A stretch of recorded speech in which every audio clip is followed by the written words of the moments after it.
What's up, you too? What's going on? I got the whole crew. I got the whole gang with me tonight. The first one after my screen sharing is my best friend Mike. Mike. He is from originally from Michigan, but he moved to L.A., California, which is where I want to go. What's good, y'all? How y'all doing? And there's another best friend of mine here. I'm saying I don't know exactly where he's from, but I know that he's from Regent Tribo's YouTube channels and shit like that. He I'm is from High right over Point. here. Huh? I'm from High Point, North Carolina. No, no. I'm saying I don't know exactly where you're from, but I know that you're from the YouTube channel of Regent Triboros. All Yeah, right, I'm Radiant Studios. Yeah, I'm right. from yeah. Sometimes I, I be I be in their live chat. Well, the live streams and their live chats. Yeah, yeah, All right, all right, yeah, cool. yeah. I'm That's from High Point, so yeah. right. So first, I want to give a quick shout out to Reg and Tribe and so forth. They they did this review, back like 3-4 years ago. I'm gonna say in the summer, but they didn't do this album cover. They did the original, the OG album cover though. But today, what we are doing is one of my favorite Busta Rhymes album. Well, no, sorry, one of my favorite hip hop albums of all time, and we will be reviewing Busta Rhymes Genesis. So, Mike, beginning with you. How did I mean, Busta Rhymes may not need no introduction, but how did you get into this album by Busta Rhymes? I never listened to this album till recently. You told me about it, so yeah, that's how I kind of got into it. Okay. So we're gonna talk about your feelings and thoughts about it, you know what I'm saying, in just a second. What about you, Ray Ray? Same thing. Alright. Alright. Now now I wanna surprise y'all today. Okay. So we're gonna go with quick info and quick facts. Alright, so a quick info that is that Genesis is the fifth album by Busta Rhymes through J and Flipmode Records. Now this, by the way, if y'all don't know what records are, this album was the first album on J Records after Anarchy and shit. But again, we are not reviewing Anarchy just yet. But okay, so the album has all right. So the album has like 20 tracks on there because that's how it was back in the day. Like long play albums like would have like 20, even 21, 22. Shit, like even like if it's a double album, I mean it'd be like 24, 25, 26, 27, something like that. You know what I'm saying? And plus Redman did this with Muddy Waters and shit, you know what I'm saying? Like with all them skits up in there. So can anyone guess the album length to this album? Since there are 20 tracks on this album. 77 minutes and 7 seconds. Bingo! That's right, you heard it. The length of this album is 77 minutes and 7 seconds. All right. Well, I prefer. Well, I prefer that this album length should, is like 1 hour and 16 minutes and 26 seconds. But okay, we're gonna go with 77 minutes and 7 seconds. So, all right. So, shall we get to the quick facts now? Or wait till we finish with everything else.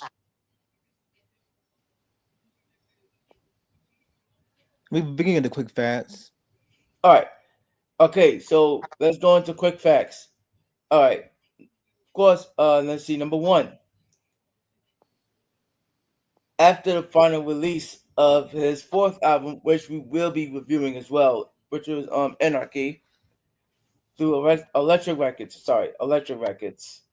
Um, Busta Rhymes has signed a new record deal with J Records, even though he is still, even though he still has his record label, of course, Flipmode Records. So, which is now called Conglomerate Records. Okay, number two. Genesis has marked a new era for Busta Rhymes by showcasing a more mature and introspect side towards his artistry. Number three, um, the album's explicit lyrics and proactive themes led to both praise and controversy, sparking debates about censorship and artistic expressions. Do I need to go any further with the quick facts, or let's move on from that? Let's move on. Okay. Move on. Okay. Let's go into track number one, which is Intro, featuring Clive Davis and Rudy Ray, produced by Knots. Okay. Now, first of all, what I want to say about this intro is that the intro itself, you know, it was marked as a new path for Busta Rhymes' music career, which he has no longer, which of course he was no longer focusing on the End of the World theme trilogy, just like his first three albums, like When the Sun Strikes and The Final Front. Now, however, some people say that NRA was also part of the End of the World theme trilogy. Now, do any of you guys believe that or no?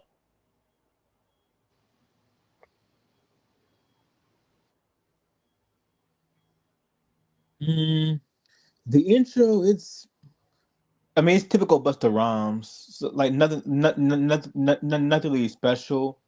Like, Right, cause you know what gonna get into. Like, it's typical Busta Rhymes. Yeah. right. Okay. See, what I didn't like about this intro is that the album began off with the phone, like the phone ringing and shit, like the telephone ringing and shit in the studio session. You know what I'm saying? And then what you call it, and Clive Davis. Now Clive Davis has never appeared on other hip hop albums before and shit like that. And he never appeared on Whitney Houston's albums either. So so why appear on the Busta Rhymes album?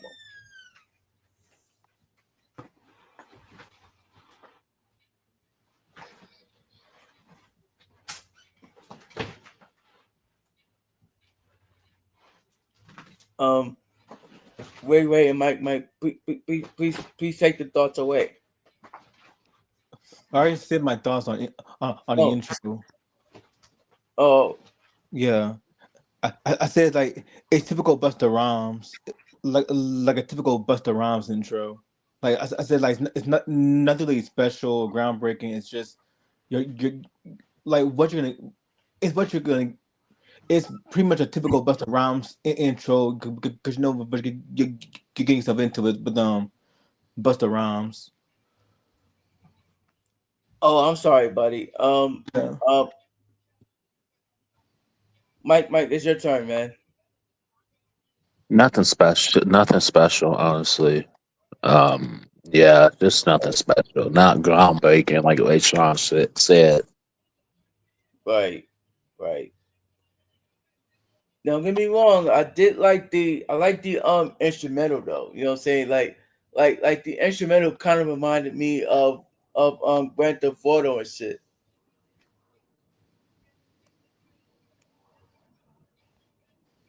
But let's move on. Matter of fact, oh, and since we are reviewing this album, we are going to also give our rating of the track, like each track. So so I'll begin with giving this intro a 6 out of 10. And I feel like this intro is kind of decent right now. It's kind of decent. What about you guys? 6. Okay, cool. Mike. It was pretty good. Pretty good song. I like it. Oh, okay. But like, what is your rating of the track of the intro? Sorry, of the intro. Are we talking about out of 10 or Out of 10. I I give it a 2.5 out of 10. Oh man, Yeah. that's a little bit. That's a little bit harsh. Can you please elaborate? Yeah, it just wasn't it didn't speak volumes, like it didn't it was nothing it was not it was just it wasn't nothing groundbreaking. Yeah. Okay. So I mean, I'm not gonna give it a 10 out of 10, No, no, because no, no, no. I'm not pressuring. mm, No, I'm not. I'm not pressuring you to give it a 10 out of 10. Because listen, man. Every albums that we review or are going to review are not going to be 10 out of 10s. mm-mm, no. So yeah, that's I just give it a 2 out of 10 because it wasn't nothing it wasn't nothing special about it. I mean, it's Busta Rhymes. I mean, legend, yeah, but I mean, he gonna have some misses. Yeah. Yeah. Like Yeah, his later albums, or some of the later albums are quite misses. yeah, yeah. And so will other artists. Because his discography ain't perfect. Like The Coming, When the Thunder Strikes, Elite, classic albums. Anarchy, I never heard that. I never heard Anarchy yet. Elite 2, I never heard that one. Um, Blockbuster, no. Because that was when he went. Because that was when he was catering to the more younger crowd. Um, what about back on my BS? Never heard it. The Big Bang. Never heard it. It ain't safe no more. Never heard that one either. Shit. Yeah, the dragon. Never heard those either. Okay. Yeah, yeah. All right. Okay. Let's just move on from that. Track number 2, which is Everybody Rise Again, produced by Just Blaze. Come on now, Just Blaze. What the Place. fuck are you doing? What the fuck are you doing? Are you serious? Now I'm not talking about the production side. I'm talking about the way that the title the title of the track is being called Everybody Rise Again. No, like okay. See, here's the thing. I feel like certain tracks doesn't need a fucking sequel. Like we already got the first Everybody Rise from what the Final War front. Yeah, Like, come on. that pulls you in. That pulls you in. This one right here. It was decent. Nothing really special. Again, like, but I mean, I do like how he brings that, New York, Jersey, like that how it starts off like the intro to Everybody Rises from ELE. Like, I like that aspect. I like I like that aspect, but other than that, the song is decent. It's decent. Yeah. Yeah. I mean, Busta Rhymes. I mean, it's Busta Rhymes just What's doing up? his typical flow. So yeah, like nothing truly groundbreaking, but if you want to pop it, if you want to listen to it, pop it to a CD, pop it to a city player, and just just listen to it during leisure time, then yeah, it's worth listening to. But compared to his other album, like compared to ELE, like compared to that song on ELE, yeah, I don't think every song needs a sequel, and this track is a clear example of not to do sequels to already iconic tracks from previous Right. albums. Right. Because one, you have to actually put in the work to make, like, you get to actually put in the work to actually make it work, like to actually make it sound like, make it sound equal to the prequel. If not, then it's shit. So this song here is decent, but not great. I'll say that it's decent. Right. Right. And I want to add something here. As far as Everybody Rise Again goes, I feel like Busta Rhymes should have had put that title on what you call it, the Wrath of God. You know what I'm saying? And then this one should have been called Everybody Goes to Sleep. Hmm.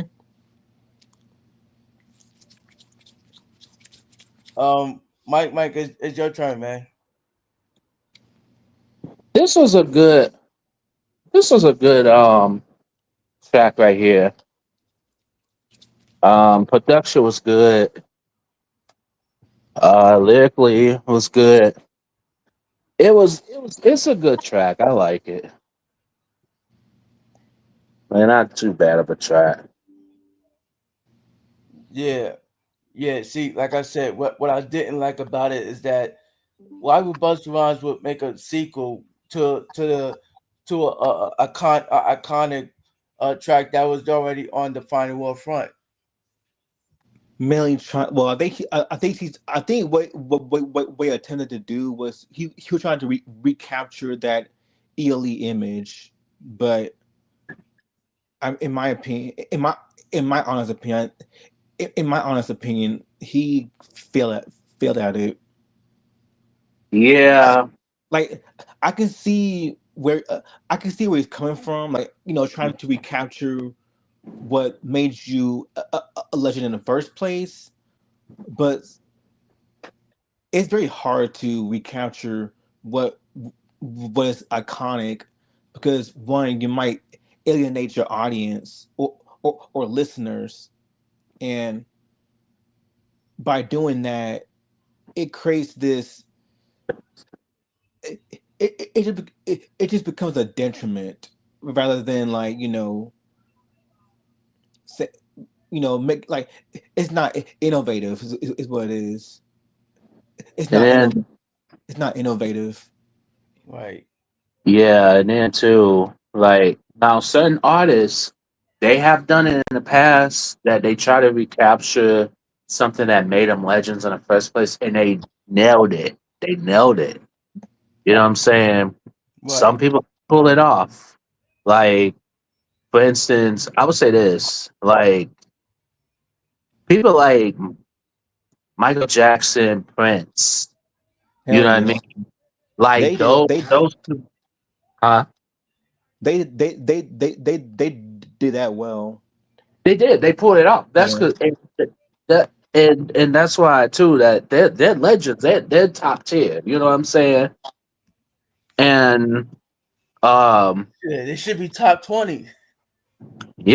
they Yeah, yeah. Who else? I would go as far as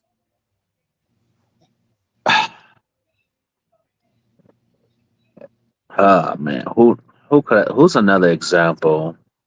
Um, when I said Michael Jackson, I said Prince. Uh, Michael Prince, Janet um, Jackson. Janet Jackson. J- Yeah. yeah, Well, yeah. Diana Well, Ross. To a Janet Jackson to a degree. yeah, to a degree. I mean, Janet. I love Janet. Like very iconic legend. For me, her strongest years, in my opinion, were like the late '80s and late '90s. Like All For You was dope. All For You was dope. Demeter Joe, like I didn't hear re-listen to Demeter Joe, 21 YO. Like it's been long since I listened to 20 YO. Like I remember remember the songs from it. Discipline, um, but and Unbreakable. But for me, her strongest years were her late '80s and late '90s, late Control to Velvet Road. That was to me her strongest years. In Control, that was she found her calling in Control. To in my honest opinion. Now I Yeah, still now I still need to listen to River Nation. I need to listen to that. But Control, oh my God, she changed. To me, she's one of the people that actually changed like Control. R&B and stuff. One of them. Keyword yeah, one of yeah. Rhythm Nation 1814. That's to me one of the best albums of the '80s. Like Control was dope. Control was fire. Like very iconic. But Rhythm Nation took it to a whole nother level. Like same thing with Janet. You can apply it to Michael. Like Off the Wall was dope, but Thriller is what made him a legend. Yeah, Thriller. Yeah, man. Thriller has sell. Yo, Thriller was selling mad crazy numbers back then. Yeah, and I'm gonna say this again. Off the wall. Put him as a solo artist. Put him put him right there on the map where you want him, right? Right. But it was Thriller to me that changed the whole game, that made him a legend. I'm gonna say this again, so for the people in the back, to all the millennials out there, Yeah. Yeah. off the All the wall, women. off the wall. Yeah. In Thriller, you can I'm sorry, but that one solidified his career, and then another one jump started his whole career. In spite of being in Jackson Five, when he was in yeah, Jackson Five, you knew right there and then. He was pretty much lead singer in Jackson Five, pretty much. yeah. He got a Yeah, claim in that group. yeah, pretty much. Now I'm gonna ask y'all this: what y'all think of Jermaine Jackson? I'm gonna be honest with you. I like Jermaine. I think he could. Jermaine, Jermaine, he's. I mean, I never heard much of his stuff, but I do, but he's a cool singer. He's a cool singer. Yeah, Yeah, when I he mean, did that, I mostly know him for that song on "Let's Get Serious." Like that's the only song I know from him. But the that's a one good. Jackson, yeah, but the one person that no one talks about in the Jackson family as much, um, Latoya. Yeah, her too. Yeah, Latoya Jackson. Now, I never heard much of Latoya stuff, Yeah, but I do know. But I'm aware that a lot of people would say that she's very interchangeable compared to like Michael. Like Michael and Janet were more the more innovative um artists compared to like Jermaine and Latoya. That's because Michael Jackson, Janet, they took risks. Yeah, they took. Yeah, that's the thing. Like they took risks, whereas Jermaine and Latoya, they were more safe. Pretty much. Yeah, they were more safe. That was the thing. They were more safe, whereas Michael and Janet took more risk with their music. Like at first, they made like family family friendly, kid friendly songs, but as they got older, like Michael made Thriller, Bad, Dangerous, which tackle more mature topics. And to me, his darkest album was History, where he was going against the media for trying to pay him out to be a child molester. Oh, Yeah, really? yeah, Yeah, yeah. yeah, yeah. They were trying to pay him as a child molester. Eh, yeah, ask Macaulay Culkin. Yeah, Macaulay Culkin. Yeah, but for me, his two quote unquote victims, Safe Chuck and Robinson, like they were just switching their stories all the damn time. Like Leaving Neverland, they everyone debunked that fucking movie because one is inaccurate to what happened. Two Right. is two is the whole movie is libelous. Like there's no clear evidence at all that he was a child, no, like a child molester because he was never a child molester. He was never a child molester in the first He, place. he just loved kids. He just Yeah, loved, yeah, which you don't see that in too many, singers and artists, yeah. celebrities. You I see mean, too. yeah. Michael, okay, Michael, yeah, he loves kids. Genuinely loves kids. Like he spends like that's the reason why he never had a childhood in the first place. All his childhood he had to work. Yeah, he never had. Yeah, you're right. That's He why never. he Yeah, hung out with man. kids because he never had a childhood. He never had a childhood. He never experienced a real childhood. No, he never. Yeah. No.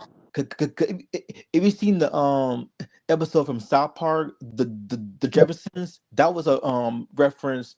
The whole episode was a reference to Michael Jackson, where he moved to where everyone tried to paint him like he's a bad person, even and then Carmen of all people defended him, saying that he was no child, he's no child molester. But someone who loves kids because he never experienced a real childhood. So even after his death, he was still innocent. Right. Yes, because Must the be Michael FBI, Jackson. yeah, the FBI searched his home. Like everyone searched his home. There was no evidence of child pornography. There's no evidence of him being a creep towards kids. True. Now, if this was R. Kelly, then that's different. Right. Or Way that's different.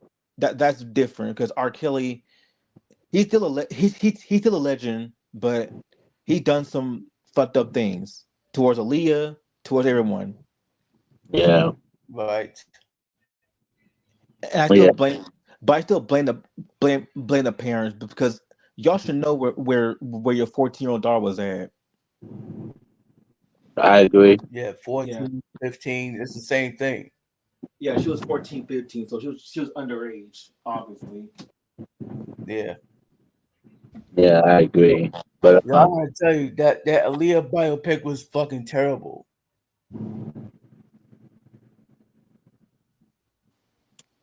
it, I forgot they did a biopic on her. Yeah, and that shit was terrible, man. And see, here's the thing. Nobody's biopic. I'm sorry, but if they're a legend, it should not be on television. I'm sorry. That should No. be up in theaters. Because if to me, if you put it on television, now you watering down everything. You watering it down. Like New Edition, that should have been a straight up theatrical movie to begin with. You know what I mean? And now you got Yeah. Michael. You got Michael Jackson movie coming out next year now, and they talking about doing it.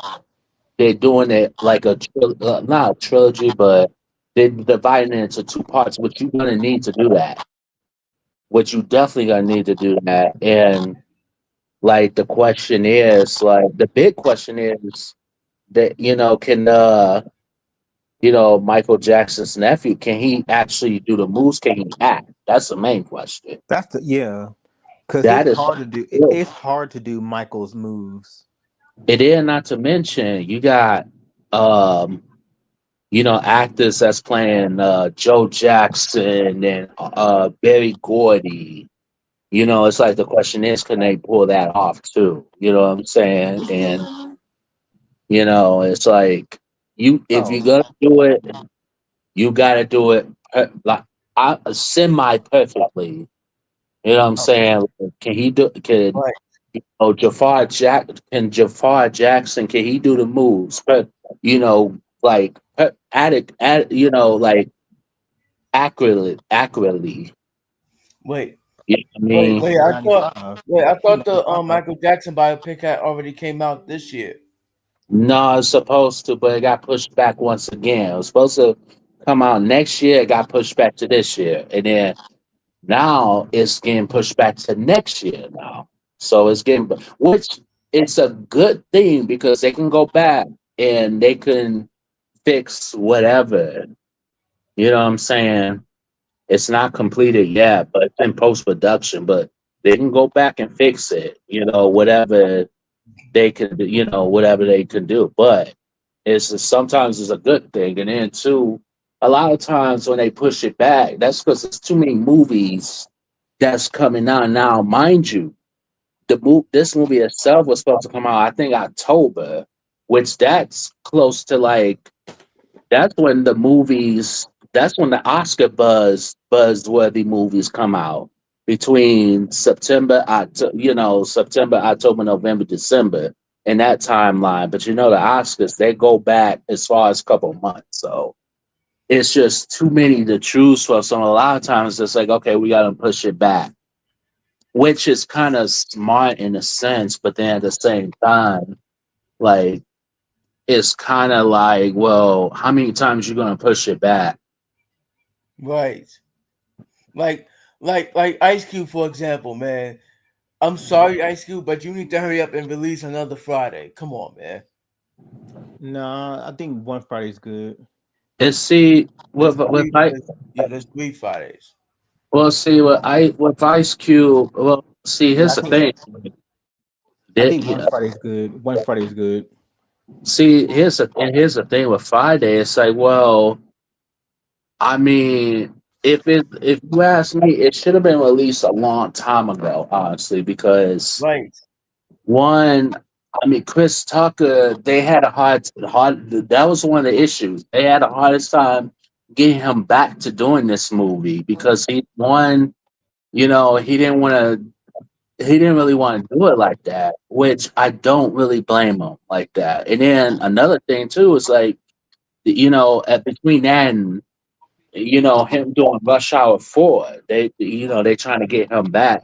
They're trying to do it, but it's like, well, now it's like some of the like Fridays, some of this shit, it's not gonna really fly today. Yeah, Like, because some go ahead. elements. Yeah, because some elements are not gonna age well.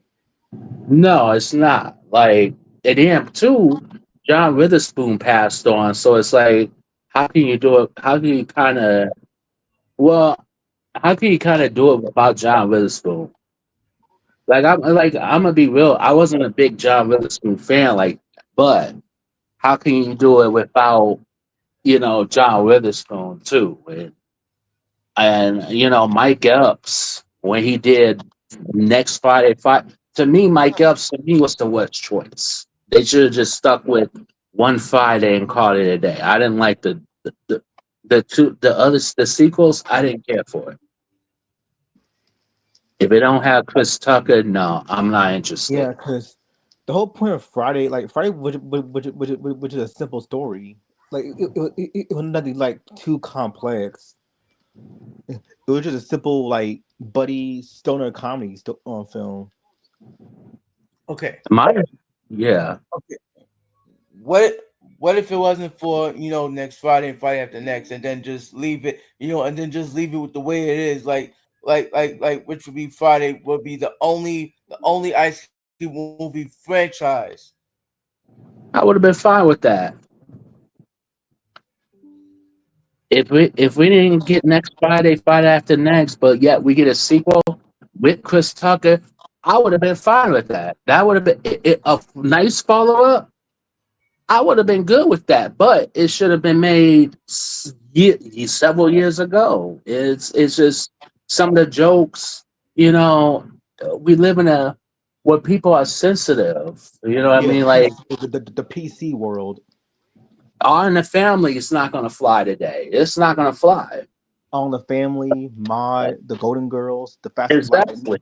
all those shows that are classics, they're not gonna fly today because The Golden Girls, that show tackled so many themes. Facts of Like, life. yeah, Faster Yeah. Life.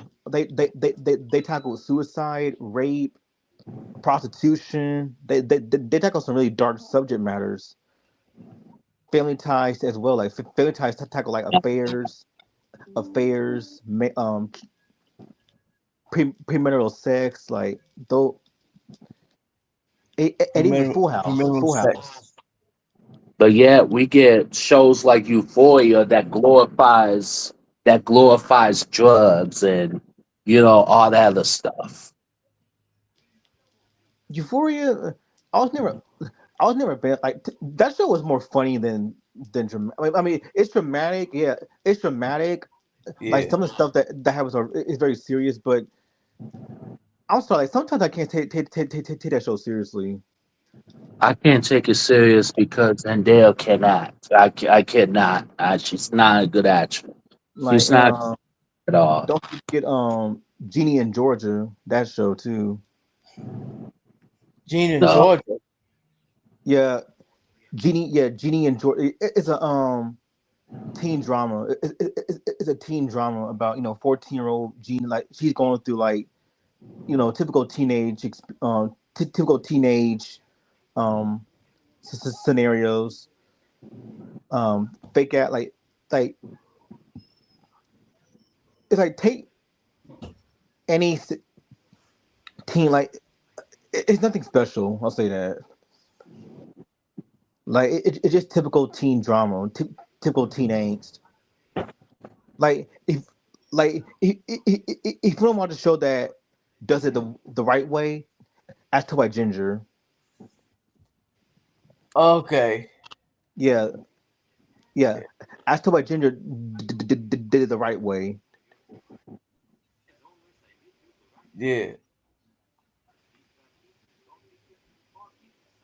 Oh yeah. Oh yeah. We doing. Oh, we were doing random talk for like how long? I don't know. All right. All right. That's all right. Let's move on. Okay. So I will give everybody rise again a low 8 out of 10. So because of the title of the track that should have been saved up for the Wrath of God, and then this one should have been called everybody goes to sleep. Yeah. For me, I give it a probably around a 6 because again, like it's decent, but nothing like truly groundbreaking. Like Right. I don't think none of the songs on here are like truly groundbreaking. I don't think none of the songs are like truly groundbreaking. Like they're good songs. Some of them are good, some of them are decent, but groundbreaking. I don't think it's groundbreaking. None of the songs were like truly groundbreaking. Like I feel like all the songs on the album were like they're good, they're decent, but but when you compare them to his other albums, his earlier albums, they don't really speak volumes compared to those. In my honest opinion, like yeah. So that's the final rating for Everybody Rise Again is 6 out of 10. It's decent, but it's it's a decent song. Like if you want to put it on for like parties or social events, then yeah.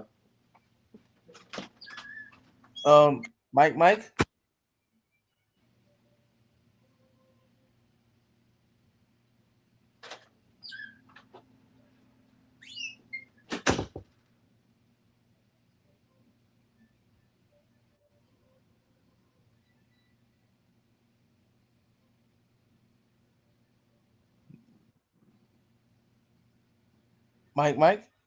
Yeah, what's up? Um, what's your rating of the track that we're about to move on from? 6.5 out of 10. Okay, okay, decent for you too. Okay, Mm-hmm.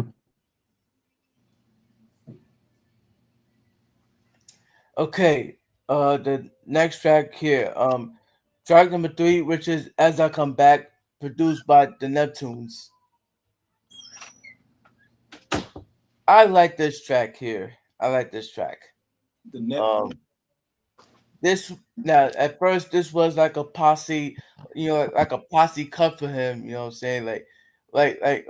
If you seen a quick video of As I Come Back, like the preview, but the video goes straight from As I Come Back to Break Your Neck. Like come on, man. How how animated can Busta no? How more animated can Busta Rhymes go?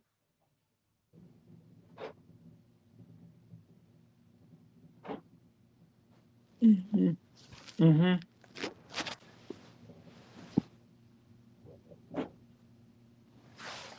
Of course, I like I like the aggressive type of voice that Busta Rhymes what like the way he was rapping, you know what I'm saying, on verse 2 where he says, "What we gonna do in 2002, even though we having fun in 2001.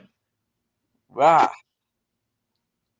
stay strapped, gripping my gun, up in the truck, uh what you call it? Oh, packed with bitches, stack of my rah. And while we wildin' and fun, all of my bitches show me your ass and rap where you're from, rah." Oh my god, yeah, okay, yeah. That's my thoughts here. Uh, fellas, take it away. Um, it's a good song. Right. Yeah, it was pretty good. It's a pretty good song. Yeah. Hey, I'm gonna let you know now that I have to step away from my phone for like a few moments. But where we at? Track number three. Yeah. Yeah, As I Come Back, produced by the Okay. Neptunes. So I'm gonna give my thoughts on like the next three tracks just in case. But um all three tracks were the next three tracks in my opinion is pretty good. Okay, So I'm just letting you know I have to step away from my phone for a few. okay, All right. okay. I'll give this track let's say 8 out of 10.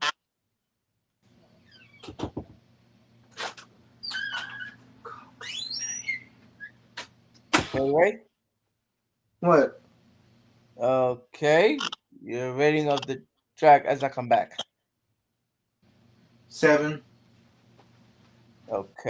Okay. Mike. Um I give it a 7. Okay, great rating. And if you want to check out the actual video for As I Come Back, you might want to go out and check it on YouTube. Okay, moving on from that, track number 4, which is Shutting Down 2002, produced by Pete Rock. Well, I don't know what why did I feel like I've heard this sample before? I don't know.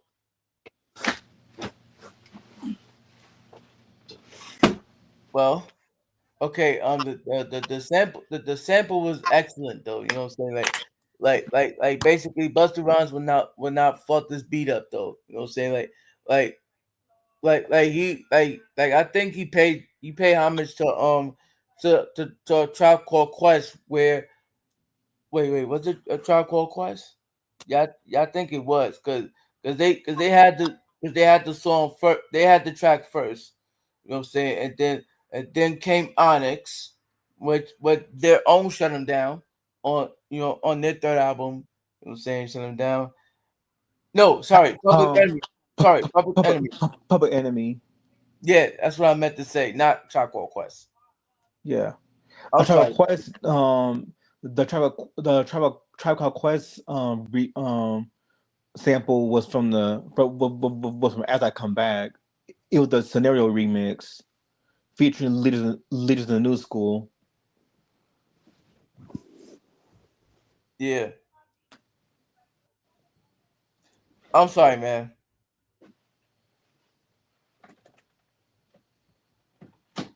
But yes, this was sampled from Public Enemy's own Shut 'Em Down, which came first, and then came Onyx, and then now Busta Rhymes and so forth.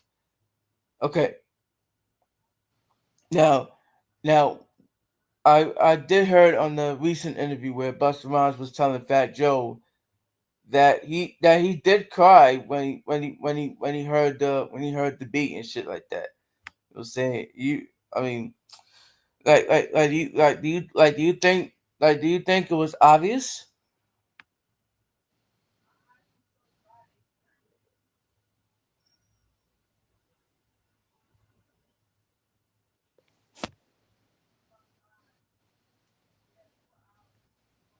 Oh, now also like the verse 2 where Busta Rhymes go 1, 2, 3, 4, 5, 6, 7, 8, 9 coming through, better tuck in your shot.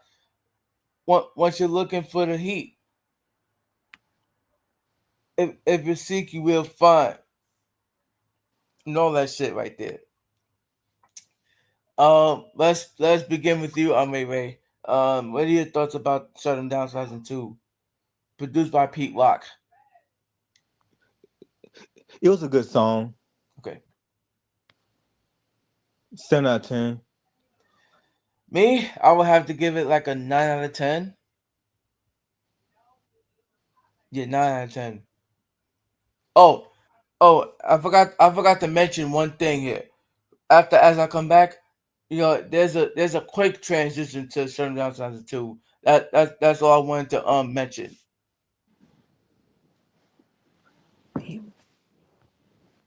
Mike said that Shut 'Em Down 2002 was great, great, right?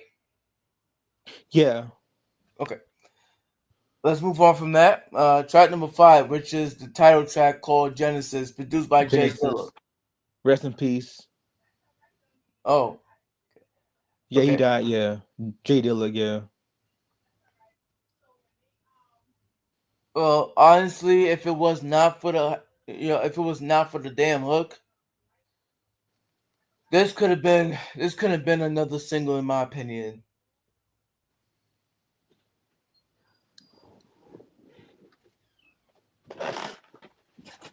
Um, okay.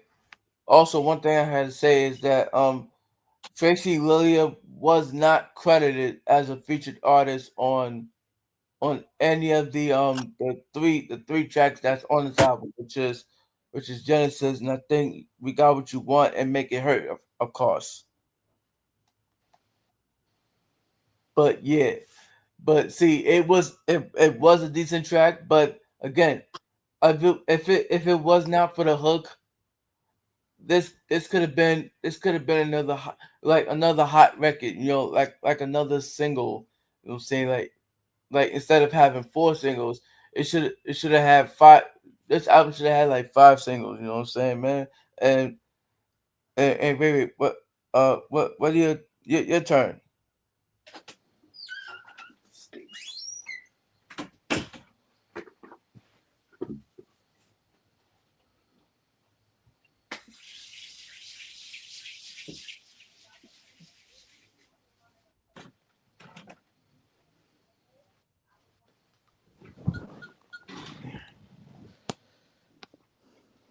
And any thoughts, man? Great. Okay. Yeah, it's a good song. Yeah, I would have to give it a 6 out of 10 too. Yeah. You? Okay.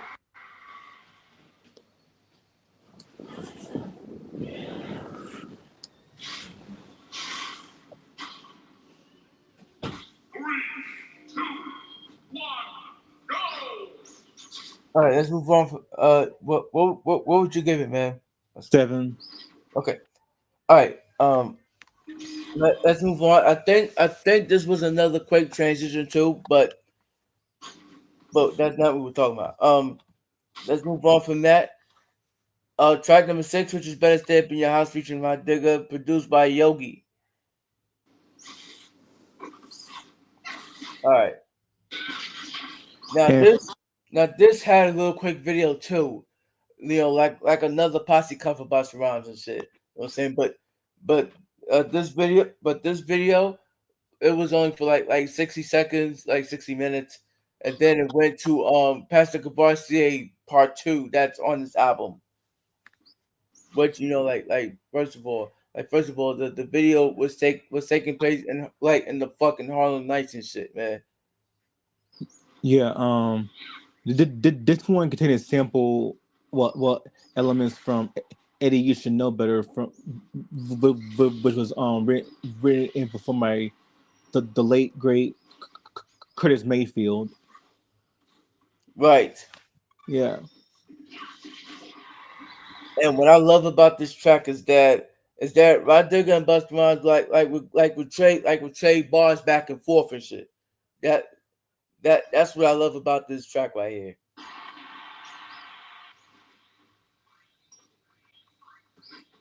Shit, I might as well give it a 10 out of 10 though. yeah. Ron Dick, one of the most underrated R&B singers. No, no, rappers. Right. Rappers, yeah. Raw Yeah. Digga. Oh. Okay. Yeah. Yeah. So what would you give it? I haven't heard. I didn't hear this song.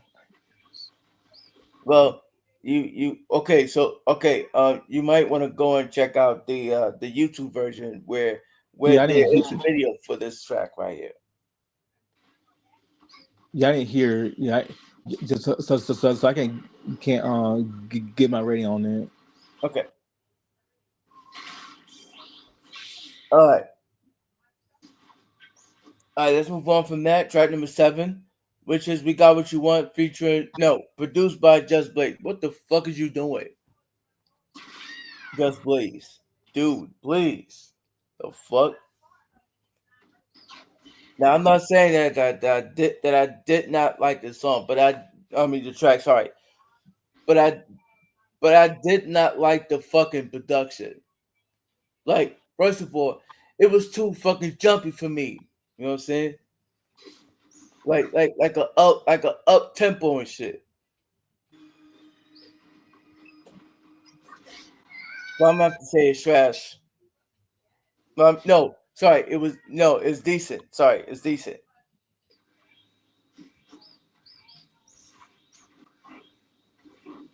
Wait, it's your turn. It was a good song. Okay. Yeah, it's a bop. I'm gonna have to give this album No, not this album. I'm at this track, right? I'm gonna have to give this album like a 6 out of 10 because first of all, I did not like the production at all. You know what I'm saying? Because it was too fucking jumpy for me, like up tempo shit. Mike, Yeah, what's up? we're on track. We on track number 7, which is "We Got What You Want," produced by Just Blaze. It's a pretty good track right here. Lyrics was good. Beat, I like it. Good. Yeah, I didn't. Yeah, man, I didn't like this beat, man. Yeah, it's too. It's too jumpy for me. No, understandable. I feel like with this album, like compared to his other albums, this one felt really this album, like the whole production felt very co- commercial, if you know what I mean. Yeah, It's very yeah, commercial. That's what it is. but there are other albums that came out before this, like were also like commercial albums, like Jay Z's Volume Two. Um, Yeah, that one had a lot of commercial a lot of commercial elements to it. right, Anything especially Eminem puts out will yeah, right, yeah, anything Eminem Eminem puts out, like he puts out a lot of commercial stuff. Yeah, right, and yeah, also especially when it came to Can I Get a yeah. I miss the old. I miss the.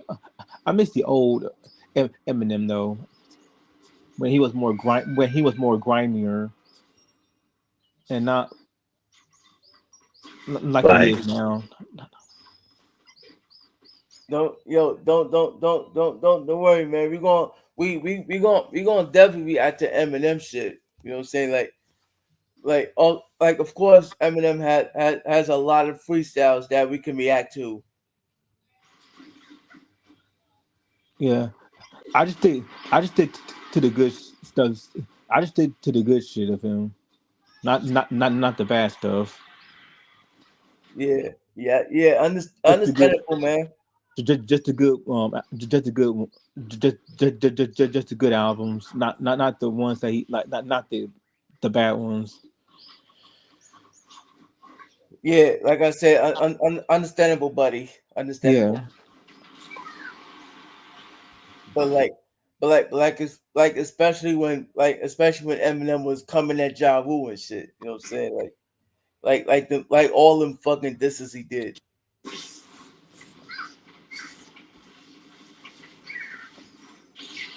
Okay, let's move on from that. Let's see. Track number 8, which is Truck Volume, produced by Dr. Dre. I mean, I like the beat because you like it's high energy and it's and it was and it's almost like a boom bap type shit. You know what I'm saying? Like no fucking up tempo shit or none of that shit. You know what I'm saying? And I'm glad that Dr. Dre became part of the album this album's production. You know what I'm saying? Like because because because Dr. Dre gave Busta Rhymes one of the boom bap West Coast production. So which is I want to give a shout out to Dr. Dre for that shit. What about you guys? it's a good song. I mean, Dr. Dre's Dr. Dre's a legend. So he definitely did the thing with the track. Right. Yeah. Mike?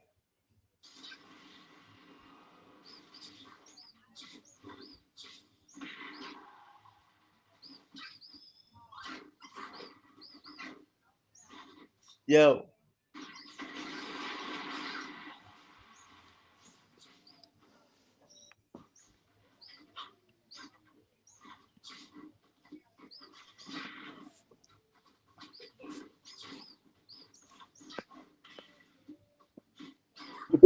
What track are we on right now? Track track 7. number 8, which is Fuck Oh, eight, Volume eight, 2 eight. by Sorry, Dr. eight, Dre. eight, eight. Yeah. 8 was good. Track number 8, that was good. It was a good track. I like it. And I also enjoyed the hook too, by the way. Same. Yeah, I did too. Here's a trivia.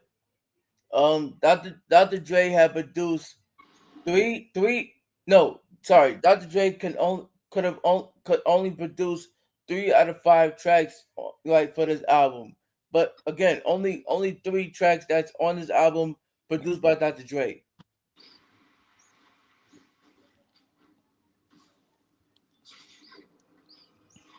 So my rating of the track is it's got to be 8 out of 10.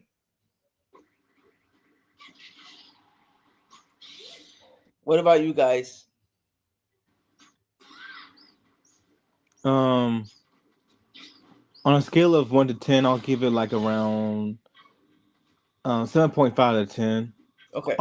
To an 8 because Dr. Dre's production was good. Like Dr. Dre's a very good producer. Yeah, I give it a 7 out of 10. yeah, because Dr. Dre's a very good producer. So somewhere 7.5 to an 8. Right. Yeah, Okay, let's move on from that. Track number 9, which is Pastor Courvoisier, of course, featuring P. Diddy, produced by Knots. Oh my gosh. yeah. Oh, and fun fact: there's many writers on this one. So Busta Rhymes, Sean Combs, Jamal Woodlord, Oh, Jermaine I didn't Denny. know that. Yep, D Lamb. Yeah, the writers. Michael Tyler, P. Williams, C. Hugo, Sandy Lazier, Denny Randall, Bernard Edwards, Nile Rodgers, James Jackson, Brian Higgins, Kamal Fareed, Ali Shaheed, Muhammad, and Malik Taylor. Right. But again, I didn't know that Jamal Warner, who played Biggie Smalls in the Notorious movie, co-wrote or produced that this track here. Yeah, because reasons why because Pastor Caro, Pastor Courvoisier Courvoisier contains resung elements from "Shake Your Ass," "Easy Come Easy Go," by "Rappers Mystical. Rappers Delight," and "Scenario." And "Rappers Delight" that's from the Sugar Hill Gang. Right. And Nile Rodgers, Chic. He's from Chic. Okay. Yeah, that and Chic is a funk group. It's a disco funk group, a disco R&B funk group. Okay. Cool. Yeah, I guess I have to check them out though.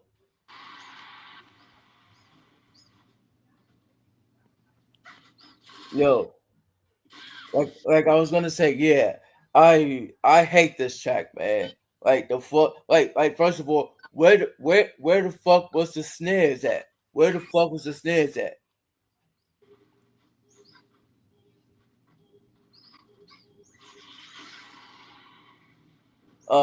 Mike, you can take it. It's your turn, man. What's up? No, I say you can take it away. You like thoughts on what you call it. Oh, pretty decent song right here. I liked it. It was good. I give it a 6.5 out of 10. Okay, decent. Um, I would have liked it if Diddy was not on there. right. So again, like 6.5 out of 10. Like I do love like I do like the resung elements from classic songs, but other than that,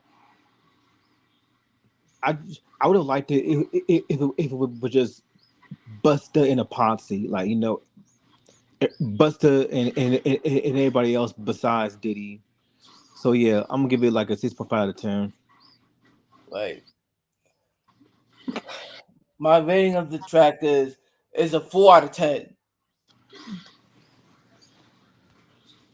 Cause knowing my feelings about that man.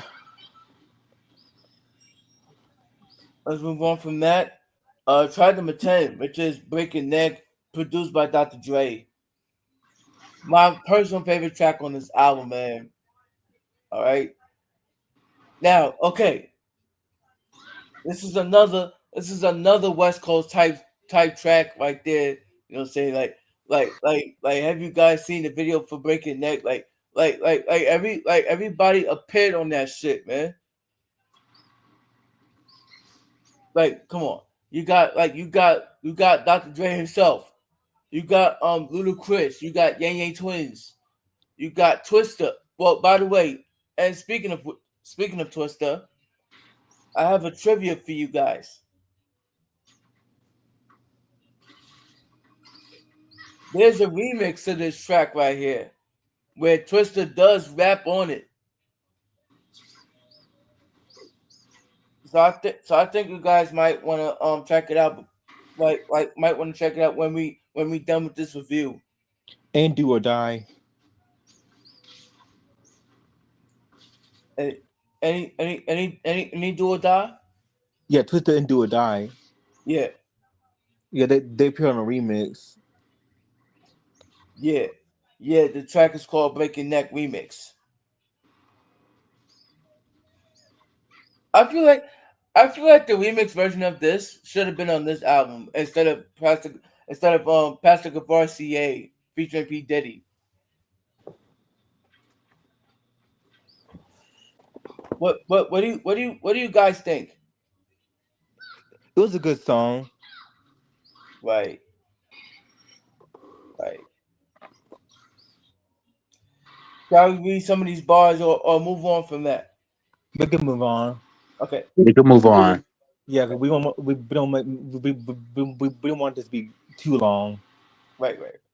Yeah.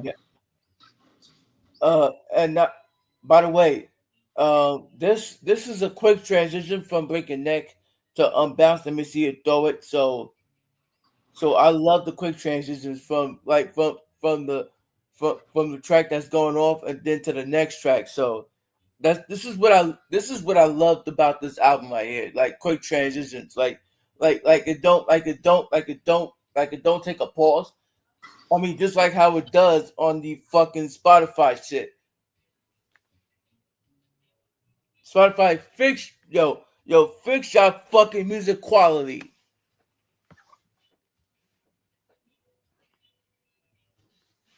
Anyway, anyways, I'll give this track a 10 out of 10. Of course, my personal favorite track on this album. Like because like this production reminded me of motherfucking Still Dre by Dr. Dre, Explosive, uh, Nigga What Nigga Who by Jay Z, Money Cash Holes by Jay Z, all of that. But moving on, but before that, Yes. Your rating of the track Breaking Neck. 8.5 out of 10. Okay. Eight Excellent rating. 8.5. Excellent rating. Excellent rating. But like I said, I'll give this track a 10 out of 10. All right. Let's move on from that. Track number 11, which is Bounce. Let me see it. Throw it. Produced by Mailman. Okay. Okay. Yeah. So Mailman was Dr. Dre's student at this time too. So you know what I'm saying. So of course, I mean this was inspired by Hard Knock Life Ghetto Anthem by Jay Z, which would be later on also inspired by what you call it. No, which will be later on inspired to the story of OJ by Jay-Z as well. And by the way, I have a trivia for you guys. This track contains a sample from "Is It Wrong with Us" and "Getting Right with Us," um, featuring Mystical.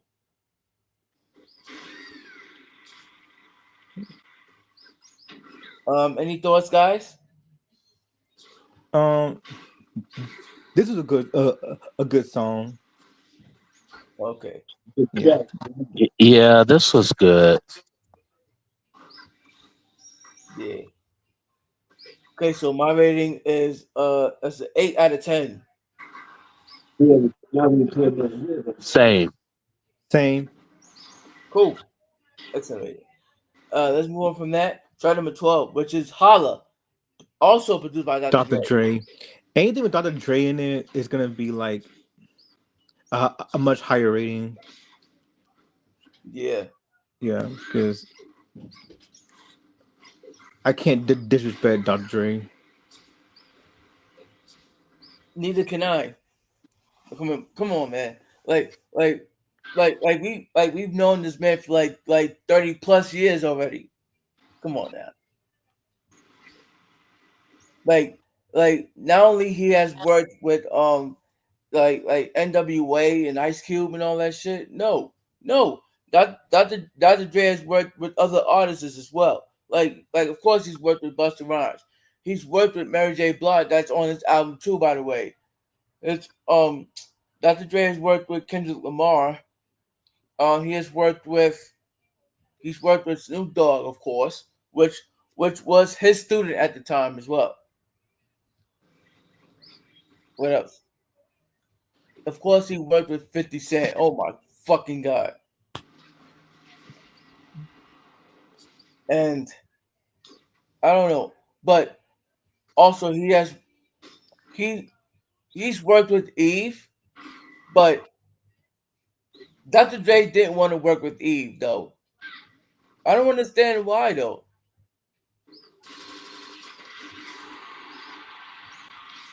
But yeah, getting back to this track, Holla.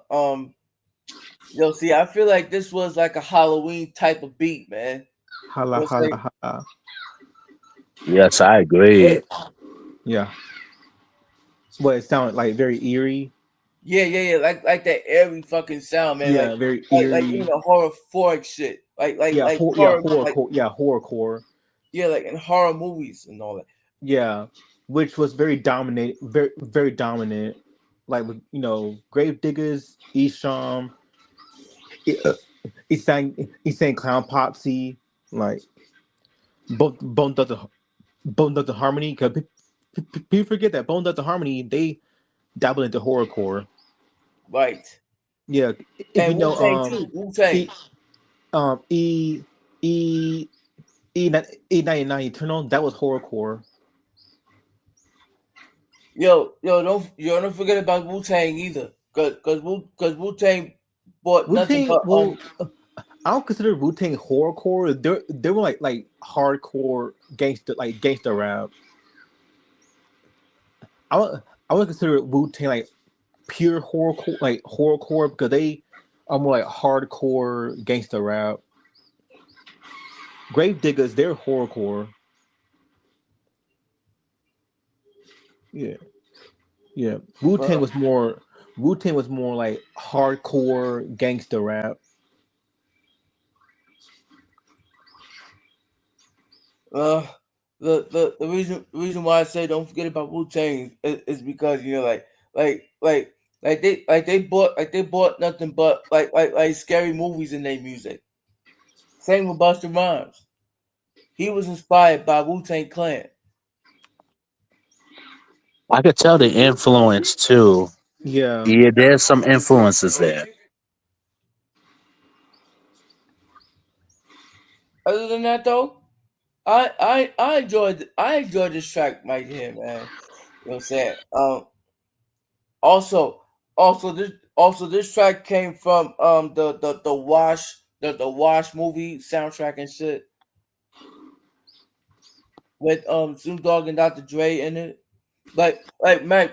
Mike. Remember when we talked? Remember when we talked about that movie a little bit?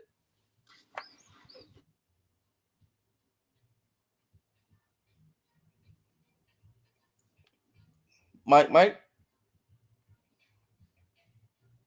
Yeah. Um, this was a good track right here.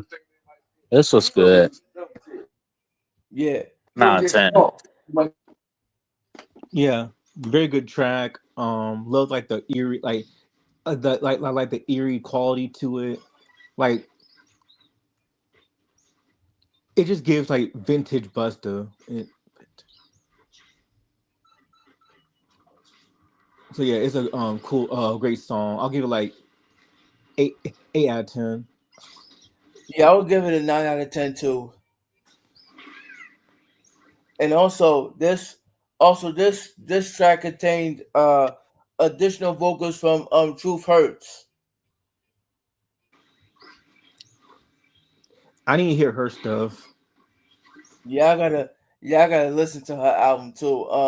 Which has the addictive on it. I gotta Yeah, listen to that truth too. hurt. Truth hurts. Yeah, I like Fantasia. I love Fantasia. Oh yeah, me too. I love me some fan. I I'm glad that when I was at the High Point Museum, when I was at the High when I was at the High Point Museum, they had her they had all her stuff at the museum. Right. That's yeah, she a legend. I love Fantasia. Underrated legend. Yeah, I love me some Fantasia. We gotta review her shit one day too. Yeah, her and Keisha Cole. Yeah. Keisha Cole's another one. You know what? You know what? That gives me an idea. I would like to review Keisha Cole's first album. Because Mary J. Blige walked so that Mary J. Blige walked so that Keisha could run. Because I can tell Keisha was inspired by Mary J. Blige, given how when you hear her sing, like it's very like you can feel like the emotions, the grit, the sort, the pain. Like that's what they I like about Keisha Cole is that you feel the pain in her voice, and I Right. love it. Similar to Mary, you feel the pain. Right. And of course you have the skit of wife in law. Like the mistress is telling Buster Rhymes that you don't have to worry about his wife and all that shit. But eventually he's gonna have to go home to his wife, and because she's his wife in law. And which brings me to track number 13, which is Wife in Law featuring Jaheim, produced by Jaheim. Diamond D. Now, now basically Diamond D, he has done production for Busta Rhymes uh on the Final One Front album, which the title was called What the Fuck You Want. All right. Yep. Jaheim. Yeah. Another underrated singer. Yeah, Jaheim. Wait a minute, did he did he start his music career in 2002 or 2003? He started his career in 2001. Yeah, but as far as yeah, 2001 with the Ghetto Love album. 2001. yeah, I gotta check that out too. I gotta check that out. Yeah. I gotta check out Jaheim. Yeah. See, 2000 R&B, like, yeah, you got some shit like, Jason Derulo, which I'm not a fan of, but you forget that 2000 R&B, Jill Scott, NDRE, Alicia Keys, um, uh, Genuine was still making music. Well, Genuine came out in like in late '90s, yeah, but he was still putting out music in the 2000s. Yeah, Right. Genuine. Yeah, I love Genuine. Yeah. So that 2000 that 2000 era was underrated for R&B. Like, yeah, you got some shit like Jason Derulo, who I'm not a fan of. Yeah. Right. But I'm talking about like the good art, like the good shit. Yeah, not no bad shit. Mm-hmm. Like I love Neo. Like Neo's cool. I love Neo. Neo's cool. Mario was underrated. Mario's underrated. Fabulous. Never heard much of his stuff. The Dream. Only song I know from him was Falsetto. So yeah. But other than that, like R&B in 2000s, you still had gems. Yeah. Okay. Yeah. So what Wife Alone was a good song. I mean, I think Johnny is he's a good singer. So, Yeah, man, I love the way Johnny sung, sung the hook and all that shit though. yeah. Like the whole time when Busta Rhymes was rapping about like cheating on his wife, you know what I'm saying? Like outside of his marriage with another bitch and all that shit. Yeah, so I'm giving it like around 7.5 out of 10. This may sound crazy, but I'm gonna have to give this another 10 out of 10. Oh wow. Yeah, because this was actually one of my other favorite tracks on this album, man. This is one of the other instrumentals that reminds me of Grand Theft Auto as well.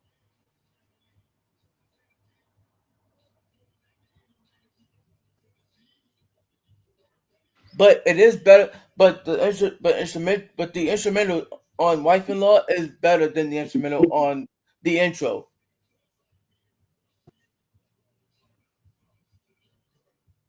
Right. Not the Wife in Law. You will hear the you will hear the Miss Cleo interlude.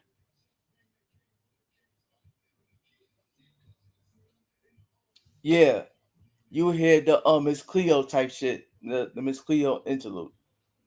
But again, after Wife in Law, we're gonna go into the public disclaimer. All right. So the public disclaimer that I have for y'all is that Ass on Your Shoulders was taken off the album because of the time restrictions.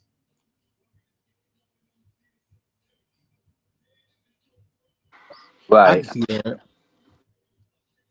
Which is Yeah. why we are not doing Ass on Your Shoulders. Unless unless if you guys wanted me to save the Ass on Your Shoulders for like Busta Rhymes song reactions.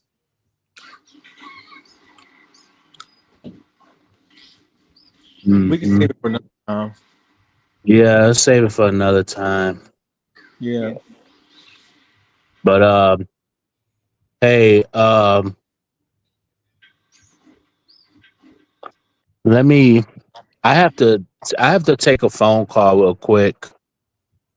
But wait, what track are we on right now? We're about to go to track number 14, which is Make It Hurt, produced by Jay Dilla. I thought Okay, I'm I gonna. thought it was I thought it was 15. No. Like Oh no, yeah, well, forgot. Oh yeah, 20. Oh yeah, one track is left off. Yeah, four. Yeah, yeah, which is the what? because Ass they on Your took it off. Shoulders, Yeah, they took which that was off. taken off because of the time restriction. Make it hurt. Yeah. And I am glad they took it off. I'm happy they took it off because, come on, like what the fuck is this? Like what the fuck is this? Like I feel like Ass on Your Shoulders was a sequel to Wife in Law. Like like there there's some of these tracks on this album that does not need a fucking sequel.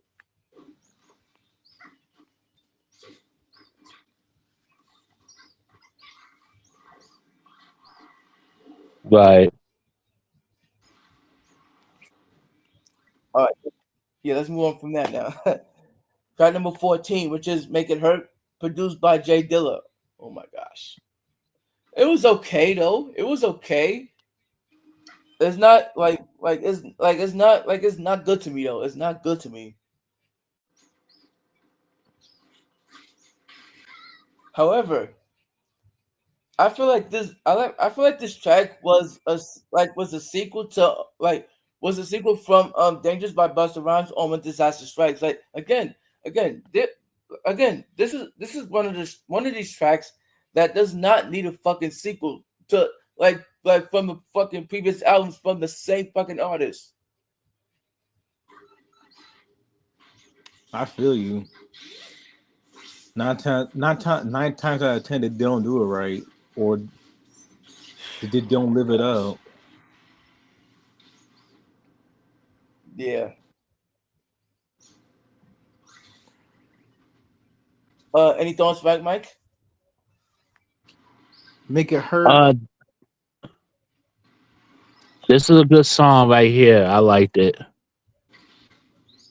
Yeah, good song. 7. Me, I'll give it a 5.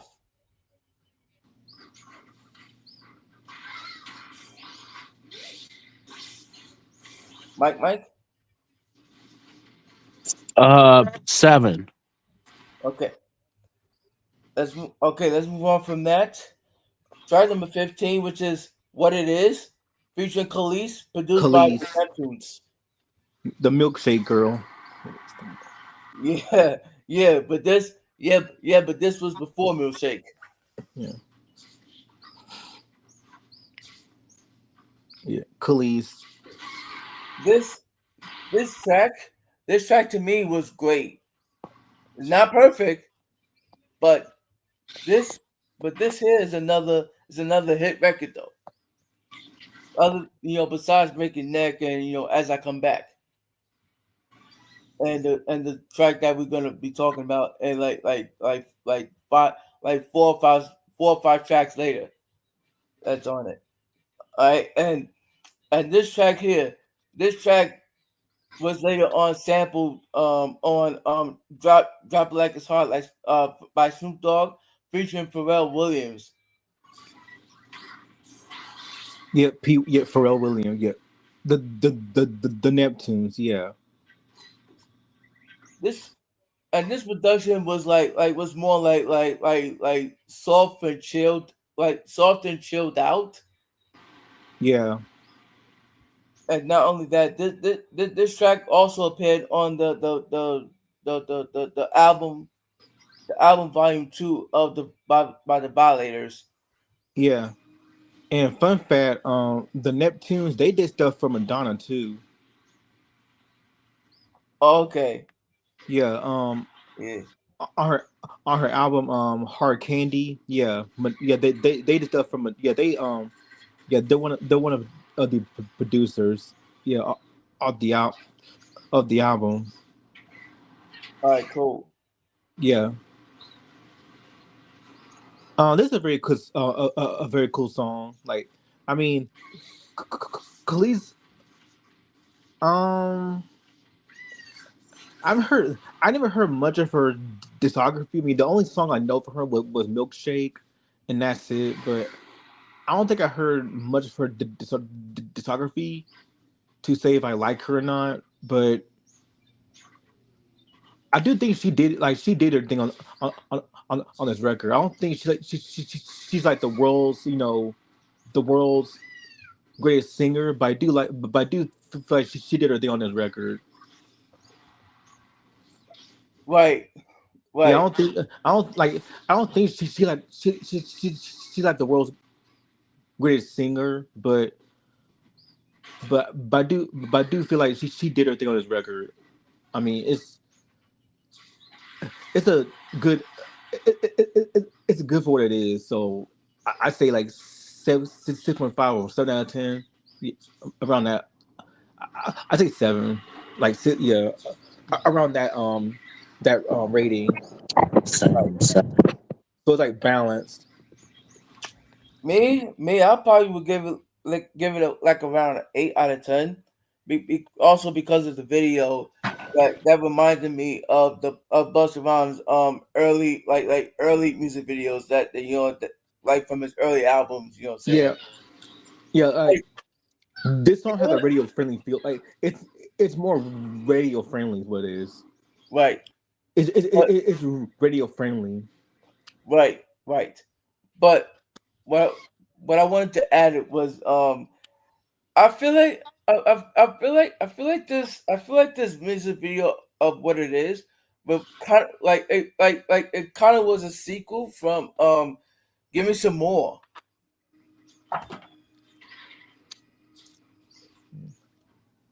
where Busta Rhymes was dressed up like Santa Claus and shit. Man, that was a funny ass video. Oh, another trivia is that Nori Nori had a snippet of his own track called Grimy.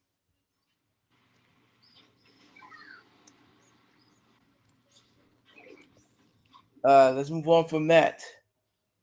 Track number 16, which is There's Only One, featuring Mary J. Blige, produced by Michelangelo. No, not the painter artist. No, the Portrait, producer. portrait. The R&B group Portrait. Oh, okay. Yeah, that Michelangelo from Portrait. And Portrait is a new Jack Swing R&B vocal quartet. Okay. Hmm.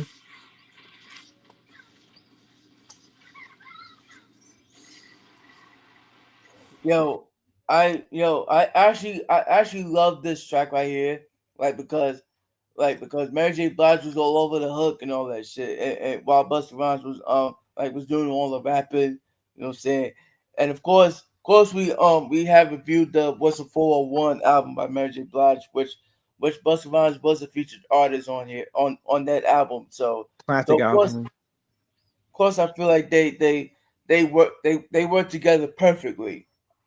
Yeah, classic album by the way. Was a full one Yeah, y'all might want to go and check it out. because that album was what made her the queen of hip hop soul, Right. and she earned that title too. She earned it. Yeah. Um, Definitely love this song right here. Love this song right here. I mean, what can you, but what is there to say about Mary J. Blige at this point? Like Oh, she's one of the best singers of all time. Queen, yeah. queen of hip hop soul. Like Buster and Mary J. Blige, they have very great chemistry with each other.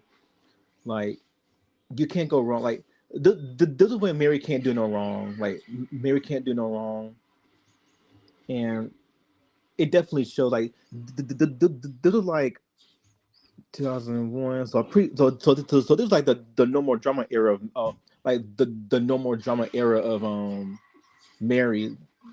I could tell this was like the no more drama era of Mary, and definitely a very great track. I mean, I love Mary J. Blige, one of my favorite singers. Um, just raw vocals. She's not afraid to tell you what she's feeling. So not probably like a 9 out of 10. I'll give it like 9 out of 10 because I love Mary. I love their chemistry, Mary and Buster's chemistry. So 9 out of 10. Yeah. I would Mary. believe it or not, I would give this track a 10 out of 10 too. Like because come on. Oh yeah, yeah. No More Drama came out on August 2001. So all right. So this is the the No More Drama era for Mary J. Blige. What about you, Mike? This is a good track right here. I liked it. It's good. Okay, and the rating,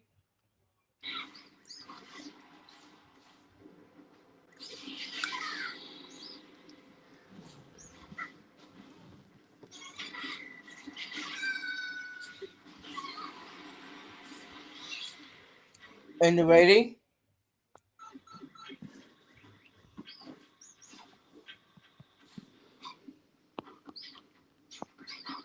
I think he's on the phone with someone. Oh Yeah, yeah. Stay tuned for my life. yeah, Yeah, and Share My World after that. yeah. Then Mary, Then No More Drama, Love and Life. The Breakthrough, Yep. This is and me. That's me. My favorite album. My favorite album from her. The Breakthrough. right, and don't and stay Ain't no tuned more for Growing drama. Pains, right, Yeah. Growing Pains, Stronger with Each Tear, My Life 2, The Journey Continues Act 1, A Merry Christmas, The London Sessions, Strength of a Woman, Good Morning Gorgeous. I still have that CD, but I haven't opened it yet. So And and then gratitude. yeah, Gratitude. yeah, gratitude, yeah.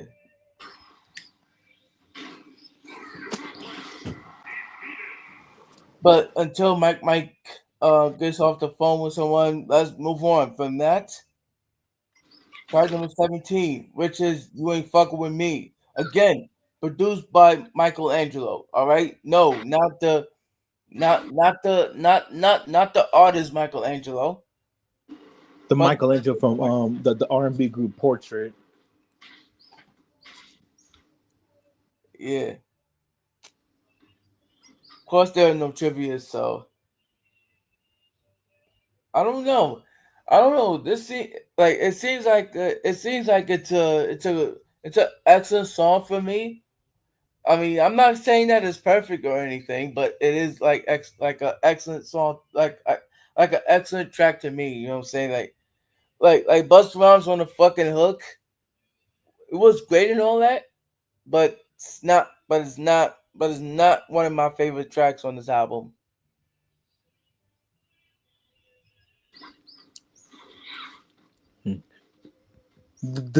This was decent. Right. Yeah, I six probably six out of 10. Yeah, Yeah, yeah, decent. me same here. 6 out of 10.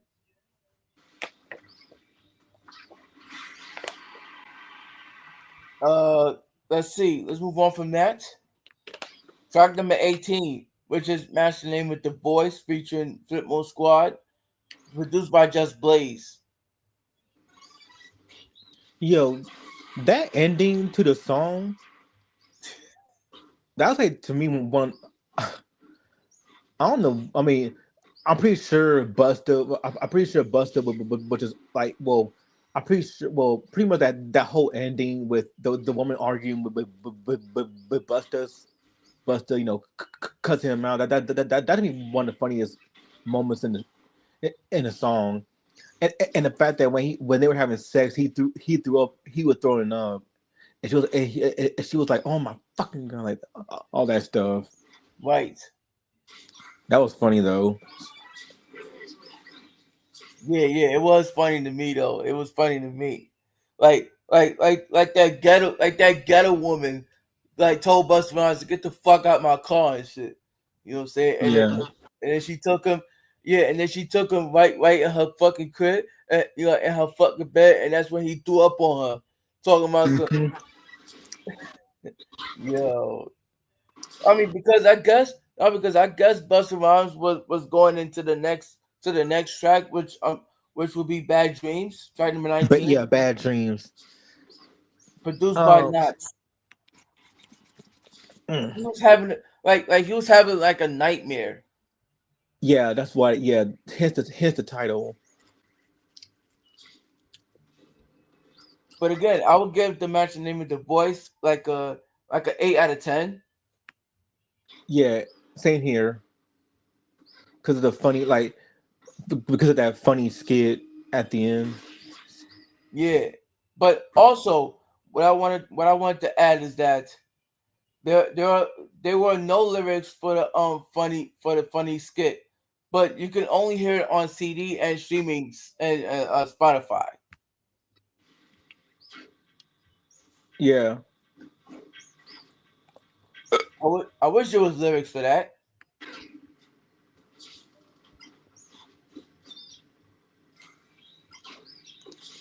Okay, let's move on from that. Track number 19, which is Bad Dreams, produced by Knots.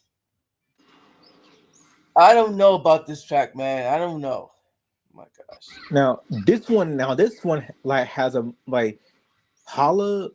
Now this one, Bad Dreams has a more eerie quality to it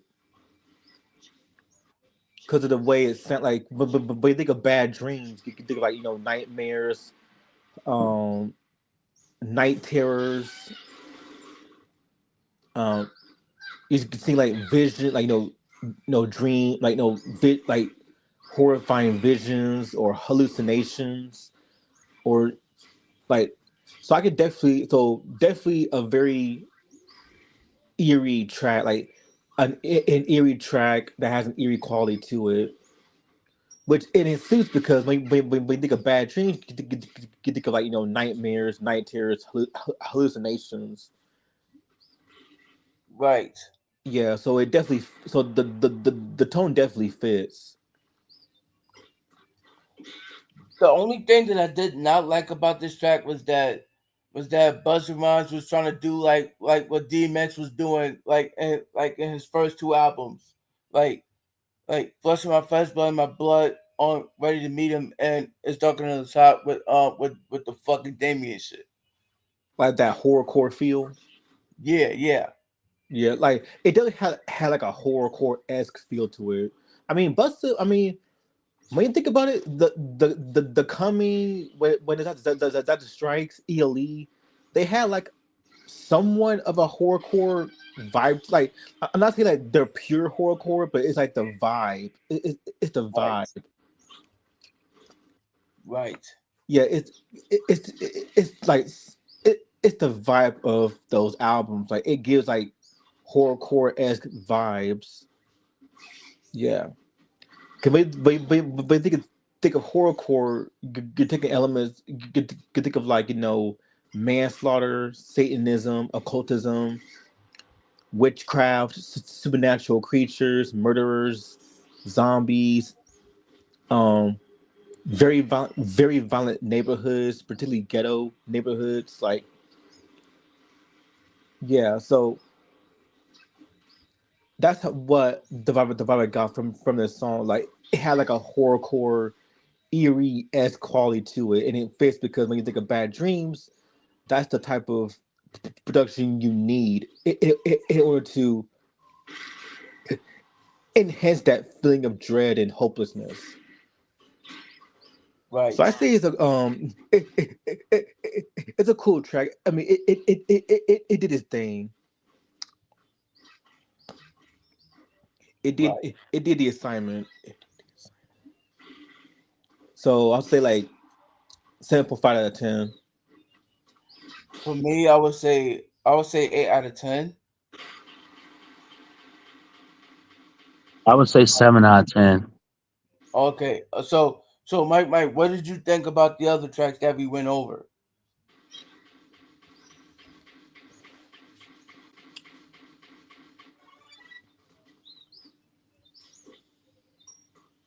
So you gave your rating for what it is, Richard Khalees.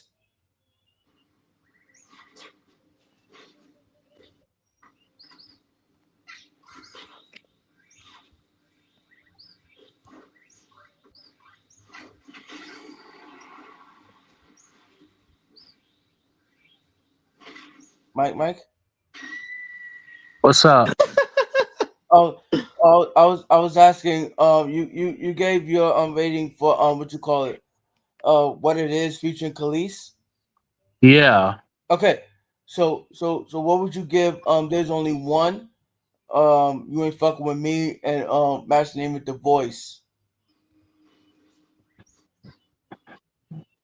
7 out of 10.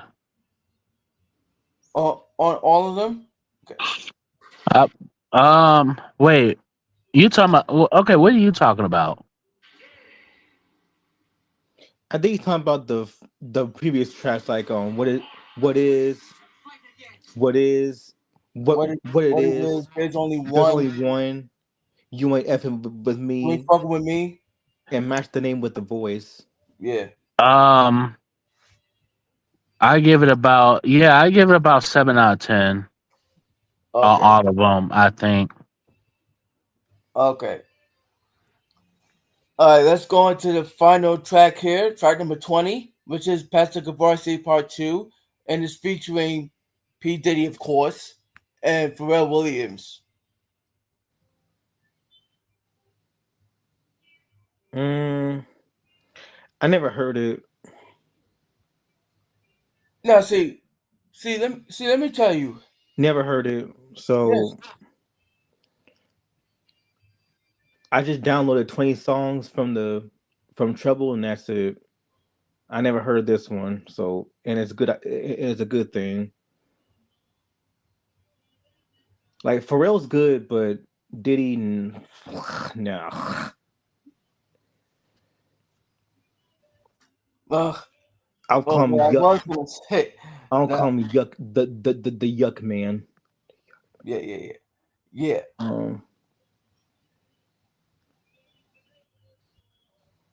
But besides P Diddy though, but I mean the music video version for like as far as Busta Rhymes go, he was funny as fuck, man. Like between Monique and Busta Rhymes was about to fight each other at the fucking middle of the Harlem Nights. Like the music video basically is what I'm saying. yeah, and I know how, and I know how and I know Mike has some strong feelings about the film too. Oh, Harlem Nights. Yeah, he has some very yeah. I can Th- tell that he has some very strong feelings about the film. Yeah, it was trash. The whole movie was trash. I don't see how people rate this as a classic. I didn't buy it. Like I didn't buy into the 1930s. No. Eddie Murphy direct. That should have been his only direction. Good. I'm glad it was his only direction. That was 100% trash. I didn't like it. Now I did say that I was going to give it a chance, another chance to review it on my channel, but that movie is just you can't possibly tell me that's a classic. There was no, I don't know, if you turn it into a dramatic sense, then I would have liked it more. But especially the scene with Eddie Murphy and Della Reese wasn't funny. Richard Pryor was a waste. Red Fox was a waste of time. Arsenio Hall, I mean, let's just chalk it up. You know what I mean? Like, other than that, no, it wasn't a funny movie. I didn't find nothing funny. But I'll give it another chance though. But Oh, I so far, not funny. mean, oh, Ron Tomatoes did give us a 27%. Should have went lower than that. I mean, I mean, yeah. I mean, I know I know the whole statement of don't judge a movie by its cover, But because sometimes the ratings for movies like when you read and tried to War of the Worlds, a yeah, lot of people shit on that film, yeah, they did. and Now, I have not seen the film. Well, I'm not. I haven't seen the film with Ice Cube in it, so I can't say my thoughts on it because how can I watch? How can I say my thoughts without watching it first? And but I think was it because like the whole film was like screen life? Yeah, You said what? but I, I think the reason why was because like the whole film was set on screen life, like a screen life computer, like Yeah, Yeah. yeah. yeah, because when you think of War of the Worlds, you think of like action, drama, horror, like cosmic horror, because it's all about alien invasion. You think And of, we barely saw any we barely saw any aliens and all that stuff. We barely saw yeah, anything. It was like it was dry. Like it was. I will say this: it's not the worst movie I've seen, but it's not. I wouldn't. I would if I want to laugh. I will watch that movie because it was laughable, and Ice Cube was not convincing at all. Yo, I yeah, gotta check out. I gotta check out that new Ice Cube movie though. yeah. I mean, if you want to like think of it as like that that film Birdemic, Mike. Yeah, It's like yeah, Birdemic, where it's meant to be scary, but it's trying to be like more like a comedy, like a comedy than a horror.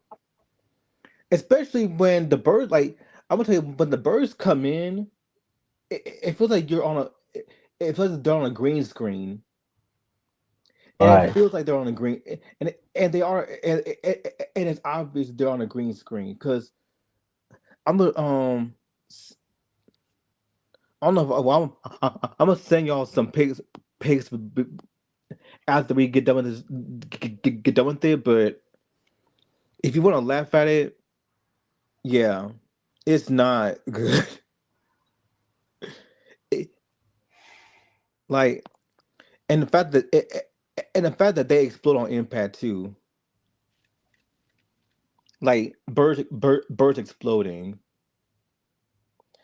And I think the reason why is because they're trying to recapture the horror from the birds that film the birds, which they can never do because the birds Right. was actually scary. Birdemic, like the birds was actually scary. Birdemic was more was more just I don't know how to put it. Like it's just a laughing stock is what it is. Right. Yeah, Yeah. Yeah. and Yeah. that's it. But the album, Right. Yeah. yeah. Let's let's go into rating the album overall. So begin with you, Ray Ray. What would you give this album overall out of 10? Um, I'll I'll say this. Genesis is a decent album for what it is. It's a decent album by Busta Rhymes. Nothing truly special, but I feel like someone's like I feel like this whole album is very commercial. Like the whole production is the whole production felt very commercial. Busta Rhymes did his thing on here. Like he still had his flow on some tracks. Like there's only one with a Mary J. Blige. To me, that does be one of the best songs off the album because Busta and Mary have very great chemistry, and I did like some songs off of here, like um, going back. Um, I do like some songs all this album, like I do like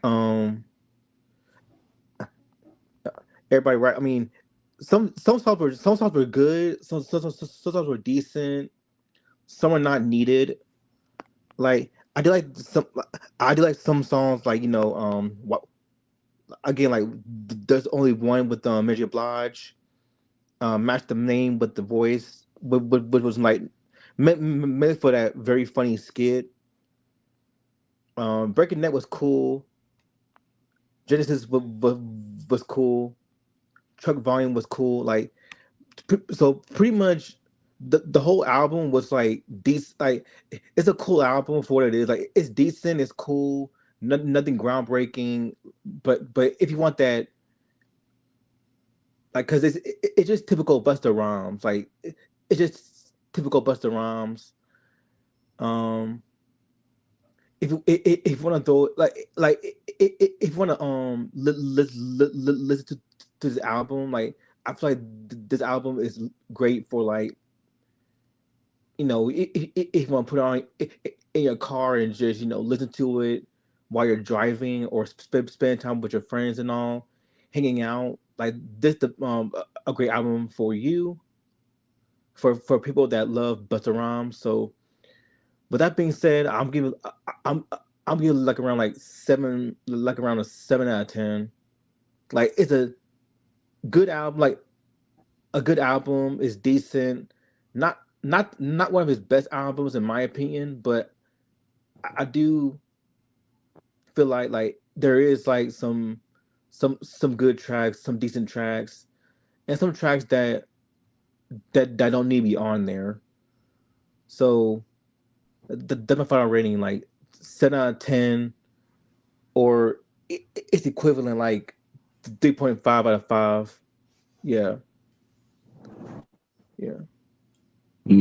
Yeah, I'm gonna give my thoughts. I gotta get off of here, but I'm gonna give it a 7 out of 10 as well too. There's some decent tracks, but to me, it just wasn't a groundbreaking track at all. Honestly, production was good. Don't get me wrong. Lyrically, it was good, but I mean, it Yeah, just wasn't really groundbreaking and stuff like that. yeah, So, yeah, nothing to do right home about. right. Yeah.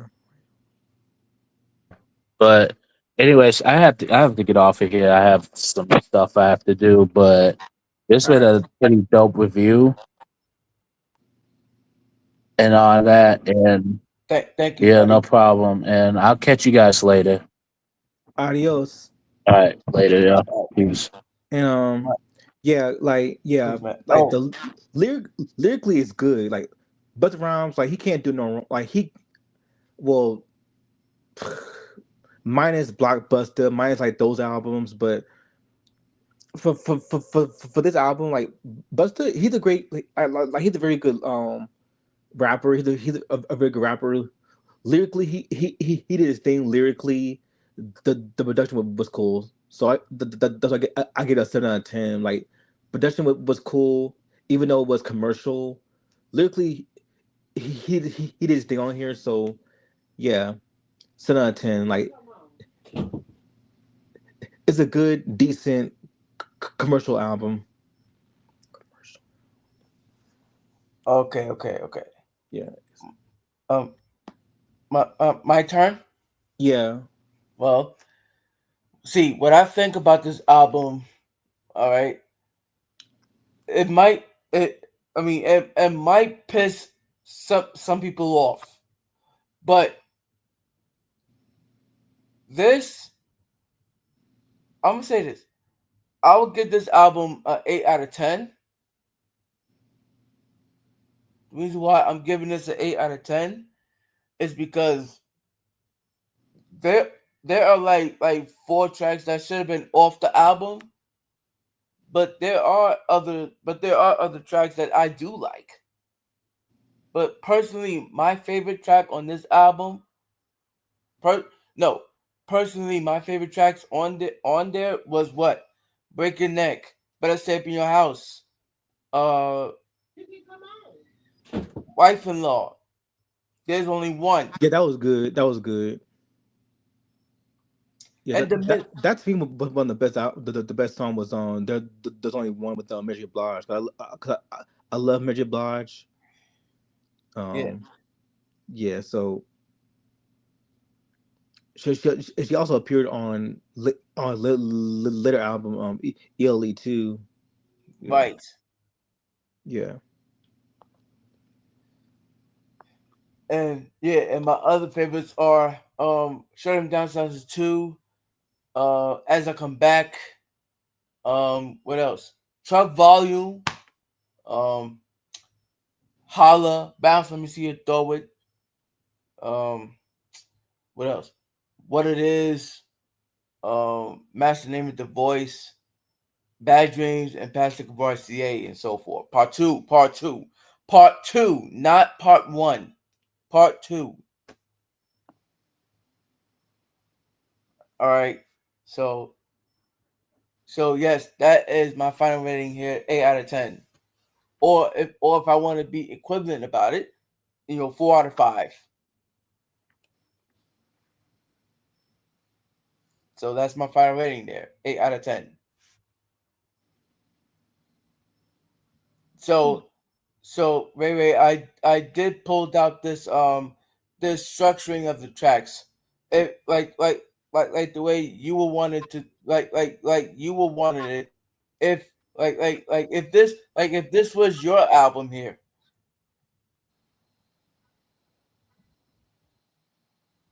I mean, I already know what I'm taking. Matter of fact, let's go through some here. Which which I'm gonna say, which 4 tracks would you take off the album? Mm,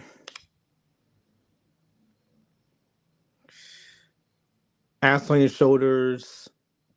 Oh no, I didn't put Ass on Your Shoulders on here, so I'm Oh, so okay. glad. Um, damn. I say make it hurt. Make it Make hurt. it hold up. Let me. Okay, Mm, number one, make it make hurt. it hurt. Um, what's another one?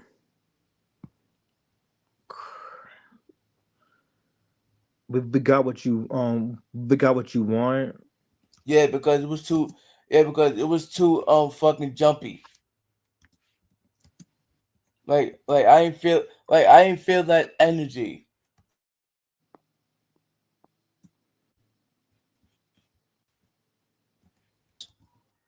Yeah. Mm, crap. It's hard. Let me see. What about you? What you think about you ain't fucking with me? It it's decent. You ain't fucking with me.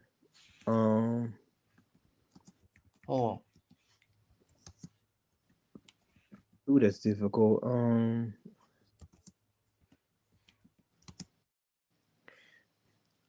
We how what think of truck volume?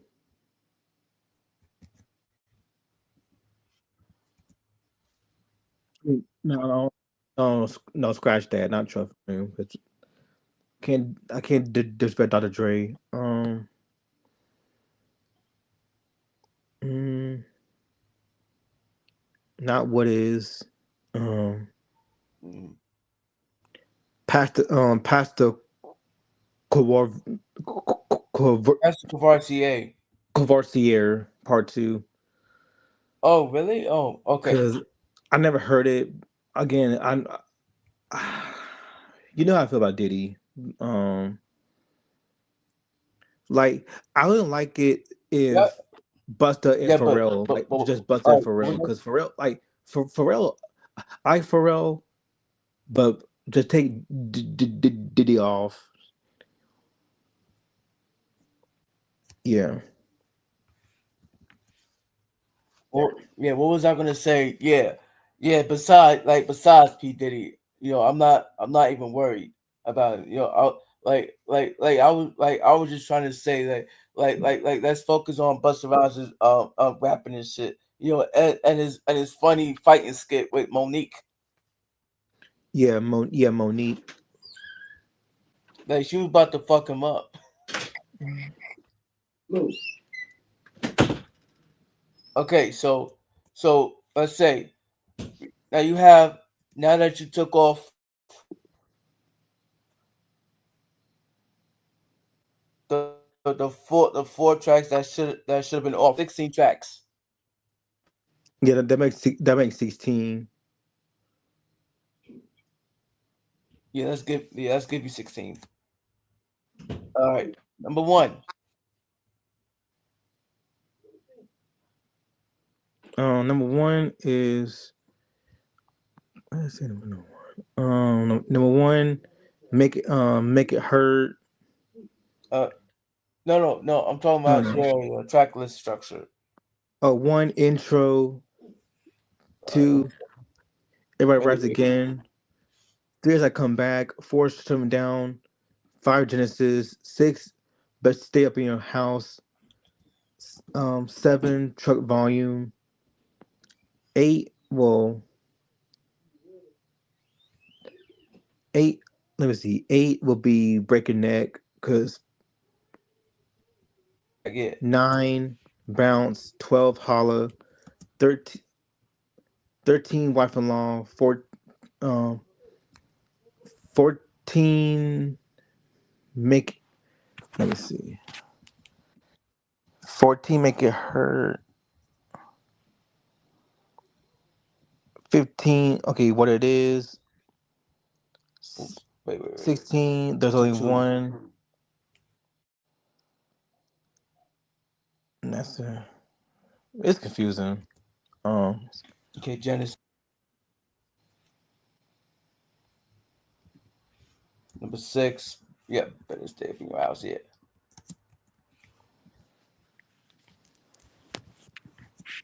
Oops. Now we do not. Okay, now the new number seven is what truck volume.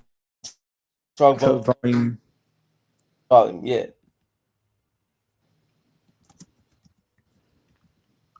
Track okay, track eight will be Eight. okay. Break your neck. So, yeah, breaking neck. So track past the whatchamacallit. I don't care. Scratch that off. Um, Number nine would be bounce.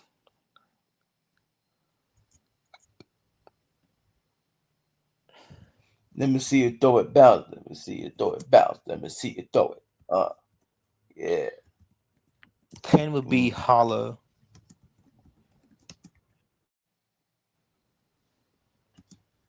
yeah. Oops. Throw it. All right, here we go. Yeah, tennis. Yeah, holla. Right.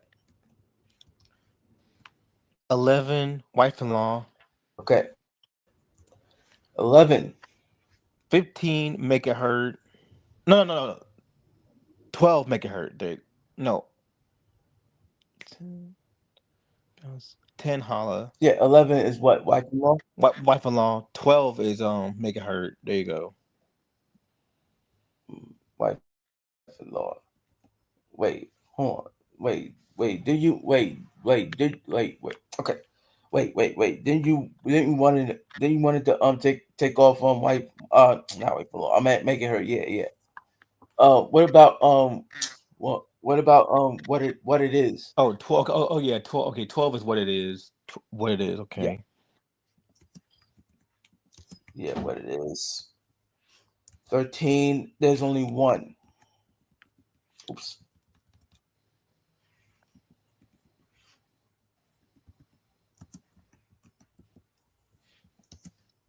Mm, mm.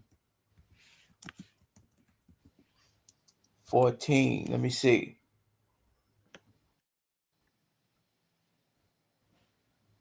Oh no. Wait. You ain't fucking with me. No. Well, yeah, that's taking off. Uh, match the name with the voice. Let's see. So that was like 15. Yeah. And then 15 we bad dreams. Mm.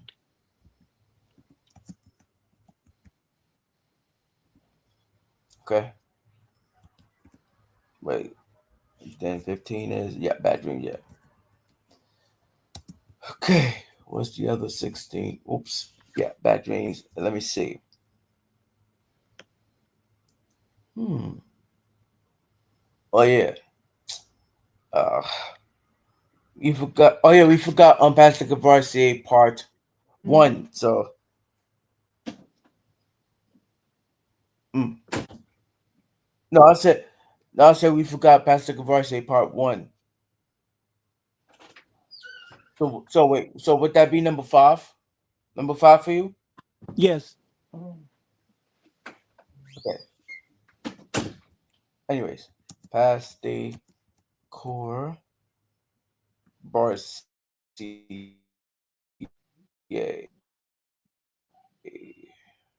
Okay, I got that.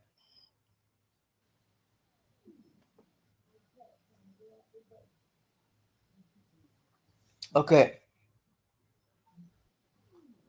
Now, voila. Oops. Wait. Wait. Actually, let's put a bonus track on here. Let's put a bonus track on here. Oops. Bonus track.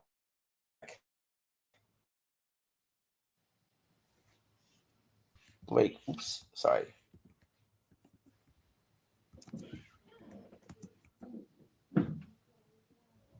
Not this. Yeah. Waking neck remake. Voila.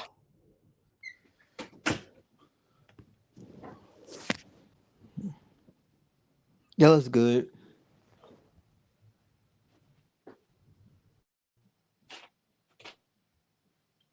All right. Here we go.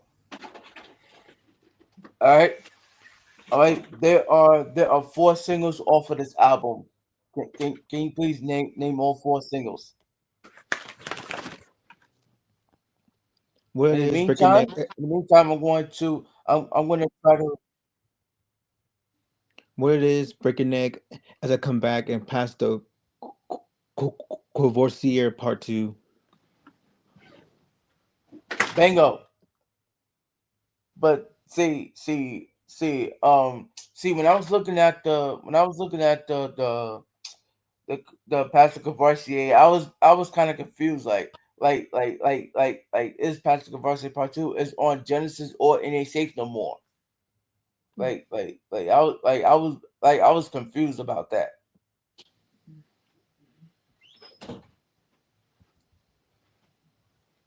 Yeah. Well, I'm about to head out. All right, all right, all right. Yeah. Like, yeah, I don't want to keep you too long, man. Okay.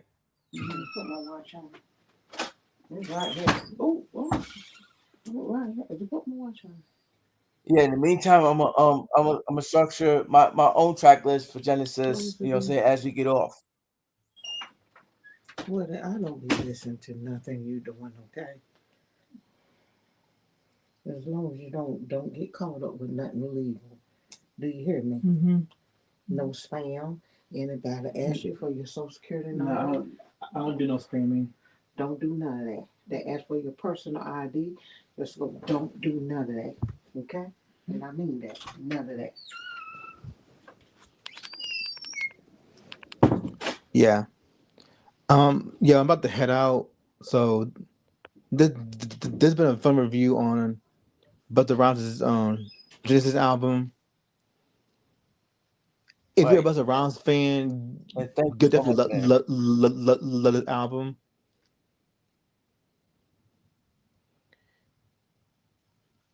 So um, I'll see you in the next live stream. Next live stream. Yeah, I'll see you. But when we do Stacey, yeah, 'cause I got another Stacey Lattisaw review, and it's her later album that she did on Mode. Motown. It's called Personal Attention. Right. That was released. Yeah, that was released on in 1988. That was when she got older. Her voice is more mature. She tackled more mature themes on the record, and it's under Motown Records. Okay, cool. Cool. Yeah. So that being said, I'm Remy in studios, and I'm Block of Talk Reacts now. You know what I'm saying? yeah, And Boss always wins. yeah, I'll see you. Yep, yeah, yep, and I'll see you later. Peace. Peace out, man.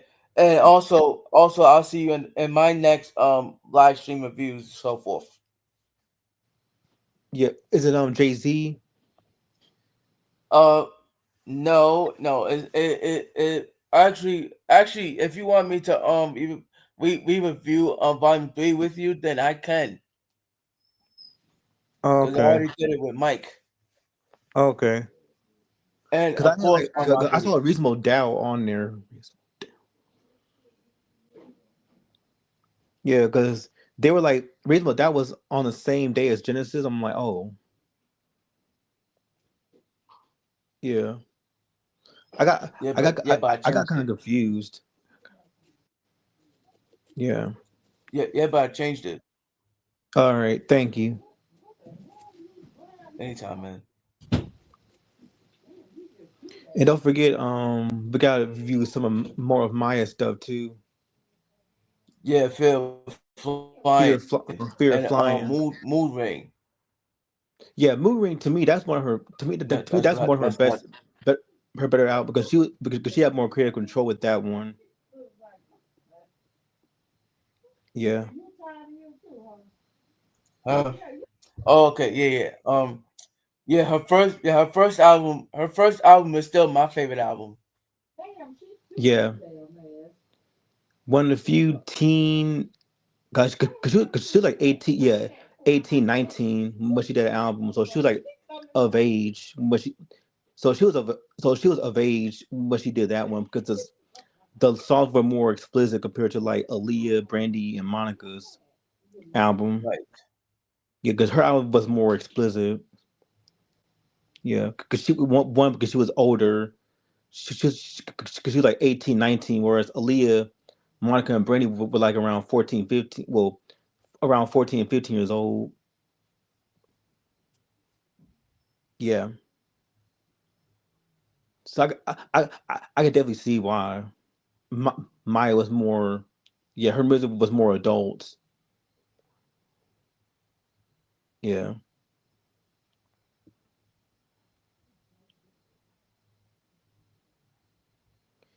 yeah. I mean, I know people have their strong opinions on Maya, like, but because again, like, because it was for her. I mean, we wouldn't have like FK Twigs, Janae Aiko, Kalani, Tinashe, like we wouldn't have artists like them if it wasn't for her. I mean, Right. Tinashe, um, I don't know if you listen to her music, but when you hear her voice, it does give me like Maya s like like how Maya tend to sing like she like when Maya sings she has a more like a breathe like she's more breathy like she has a more like a breathy Yeah. tone, And like a more like yeah. how Janet sings, like very breathy, very soft. But she can also be loud when she wants to, similar to how Tanashi sings. Like she mostly sings like in a very soft, breathy tone. And I fuck, and I fuck with Tanashi. Yeah, I have listened to Tanisha. Tanashi. I have listened to Tinashe. Yeah, I think she's underrated. Yeah, yeah, but again, like 90s R&B was very was like the 90s was very it was very competitive because Aaliyah, Brandy, and Monica were more other center focus, whereas while her songs were good, iconic, I feel like her like Maya's music was more safer. It was more safer compared to Aaliyah and Brandy and Monica, which they took risk. Right. Whereas Maya was more safer. Whereas Aaliyah, Brandy, and Monica they took more risk, more liberties with their music. Right. Yeah, I think that's the reason why Maya gets overshadowed was because Maya like she never had because her music was like less distinct. Like it was less distinct compared to her contemporaries. Cause, Oh, cause she had a more safer, like a more safer, generic sound, whereas Aaliyah was more like street, but R&B. Brandy was more Gun Next Door. Monica was like hood, and then Maya was like the pretty one. Like she never like she never had like a huge impact compared to like Aaliyah and her the other contemporaries. But she had songs like that are also iconic. Like It's All About Me, Kiss the X, yeah, Fallen. Like she had a claim, right. yeah. But I feel like that's the reason why she never got that recognition was because her music was a lot more safer compared to like her contemporaries that are much bigger. Like especially artists that are coming that came after her. Like Britney Spears. You got Britney Spears, Christina Aguilera, all like those people too. Yeah. Yeah. So that being said, I'm gonna Oh, see you. I'm gonna see you in the next on your next live stream, and I'll see you when we do Stacey Lassaw's Personal Attention album. That's on October the 1st. So that's that's 5 weeks before my birthday. okay. Cool. Cool. Yeah. Oh, oh. Can I tell you a fun fact? Oh, a fun fact is that Michael Jackson, rest in peace, Michael Jackson. Michael Jackson wanted Little Kim to appear on one of his albums. Ever since he heard Little Kim's hardcore album. That's nice. Um, Yeah. what do you think of Madonna stuff? Like her earlier stuff, like a Virgin. Um, see, I love Madonna. Like Madonna was cool, like a legend because she broke many barriers for other artists too.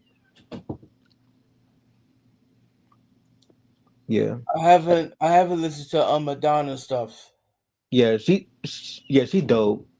Like her older stuff. Like if you like Madonna, like stick to her first album, to Rail Light,